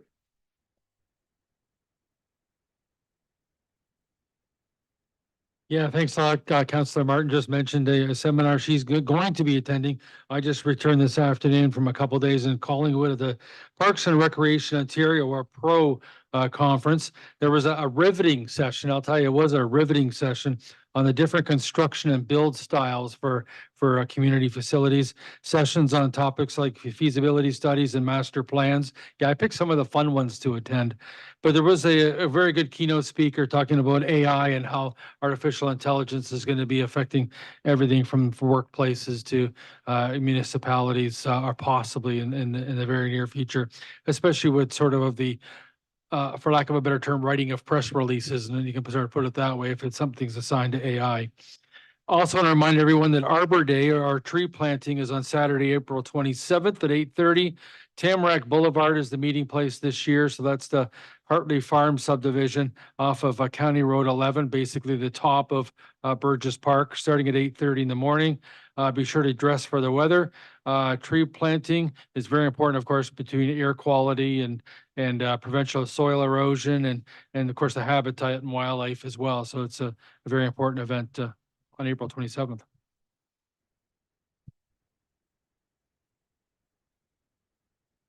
Thank you. Last but not least, Counselor Lauder. Thank you. I'd like to thank all the many volunteers that diligently give their time to volunteering in order that the programs which enhance our communities can be carried out. Without this assistance, many of the programs offered through our city and across Canada could not be offered. And from the Art Gallery, the Visual Elements Annual Juried Exhibition is a long-running celebration of artistic talent in Oxford County and the surrounding regions. Artist submissions will be accepted online until May the 7th, 2024, 12 noon. See the woodstockartgallery.ca for more information. And just a little history on how this originated. In 1959, some 65 years ago, when the Oxford County Dilettante Club successfully organized the first open call art exhibition in Woodstock. This continued until 1964. Due to its great success and lack of space to hang the works, the professional juried process was introduced to encourage those whose work are hung and inspire those whose work was rejected. Concurrently, the Oxford County Art Association began lobbying Woodstock City Council to put forward to the upper levels of government the opportunity to establish a public art call. Thus, Woodstock Art Gallery first opened its doors to the public on June 5th, 1966. Over the last 6 decades, over 600 artists, including Terry Graff, the present exhibition, have had their work highlighted in this important community show. And last night was the Appreciation Donors Night at the Art Gallery. And if you haven't been there, it's all three exhibitions are really, really interesting, all different. And especially take your children because there's things there that I think they would love. And I just want to say these new speakers are great. Hopefully people can hear me speaking now, and that I don't have to be told that I'm not speaking loud enough. Although my husband would not agree with that. So thank you. Yes, I did have the honor last night at speaking and thanking all the volunteers at the art gallery, and I want to put that across everywhere. Thank you so much to all the volunteers in our community. It really does separate us from a lot of other towns and cities. We have a great community that gives lots and lots of hours. Saturday night, going to be at the Rotary Fish Fry. That's another great organization that I'm going to have a few minutes to thank them as well, giving back to the community. It's a very busy weekend. I'm not going to go through everything. I do want to say a big happy birthday to my beautiful wife tomorrow. I'm not going to say how old she is, but I'm older. But it is her birthday tomorrow, and I want to say thank you and happy birthday, sweetheart. I certainly couldn't do this without you. And I hope you have a great day tomorrow. And last bit, we are having the breakfast with the mayor. I believe there is a couple more tickets still available. It's close. I'm not quite sure, but make sure to reach out April 30th. I'm really excited for this event. And with that, I'm going to call for an adjournment.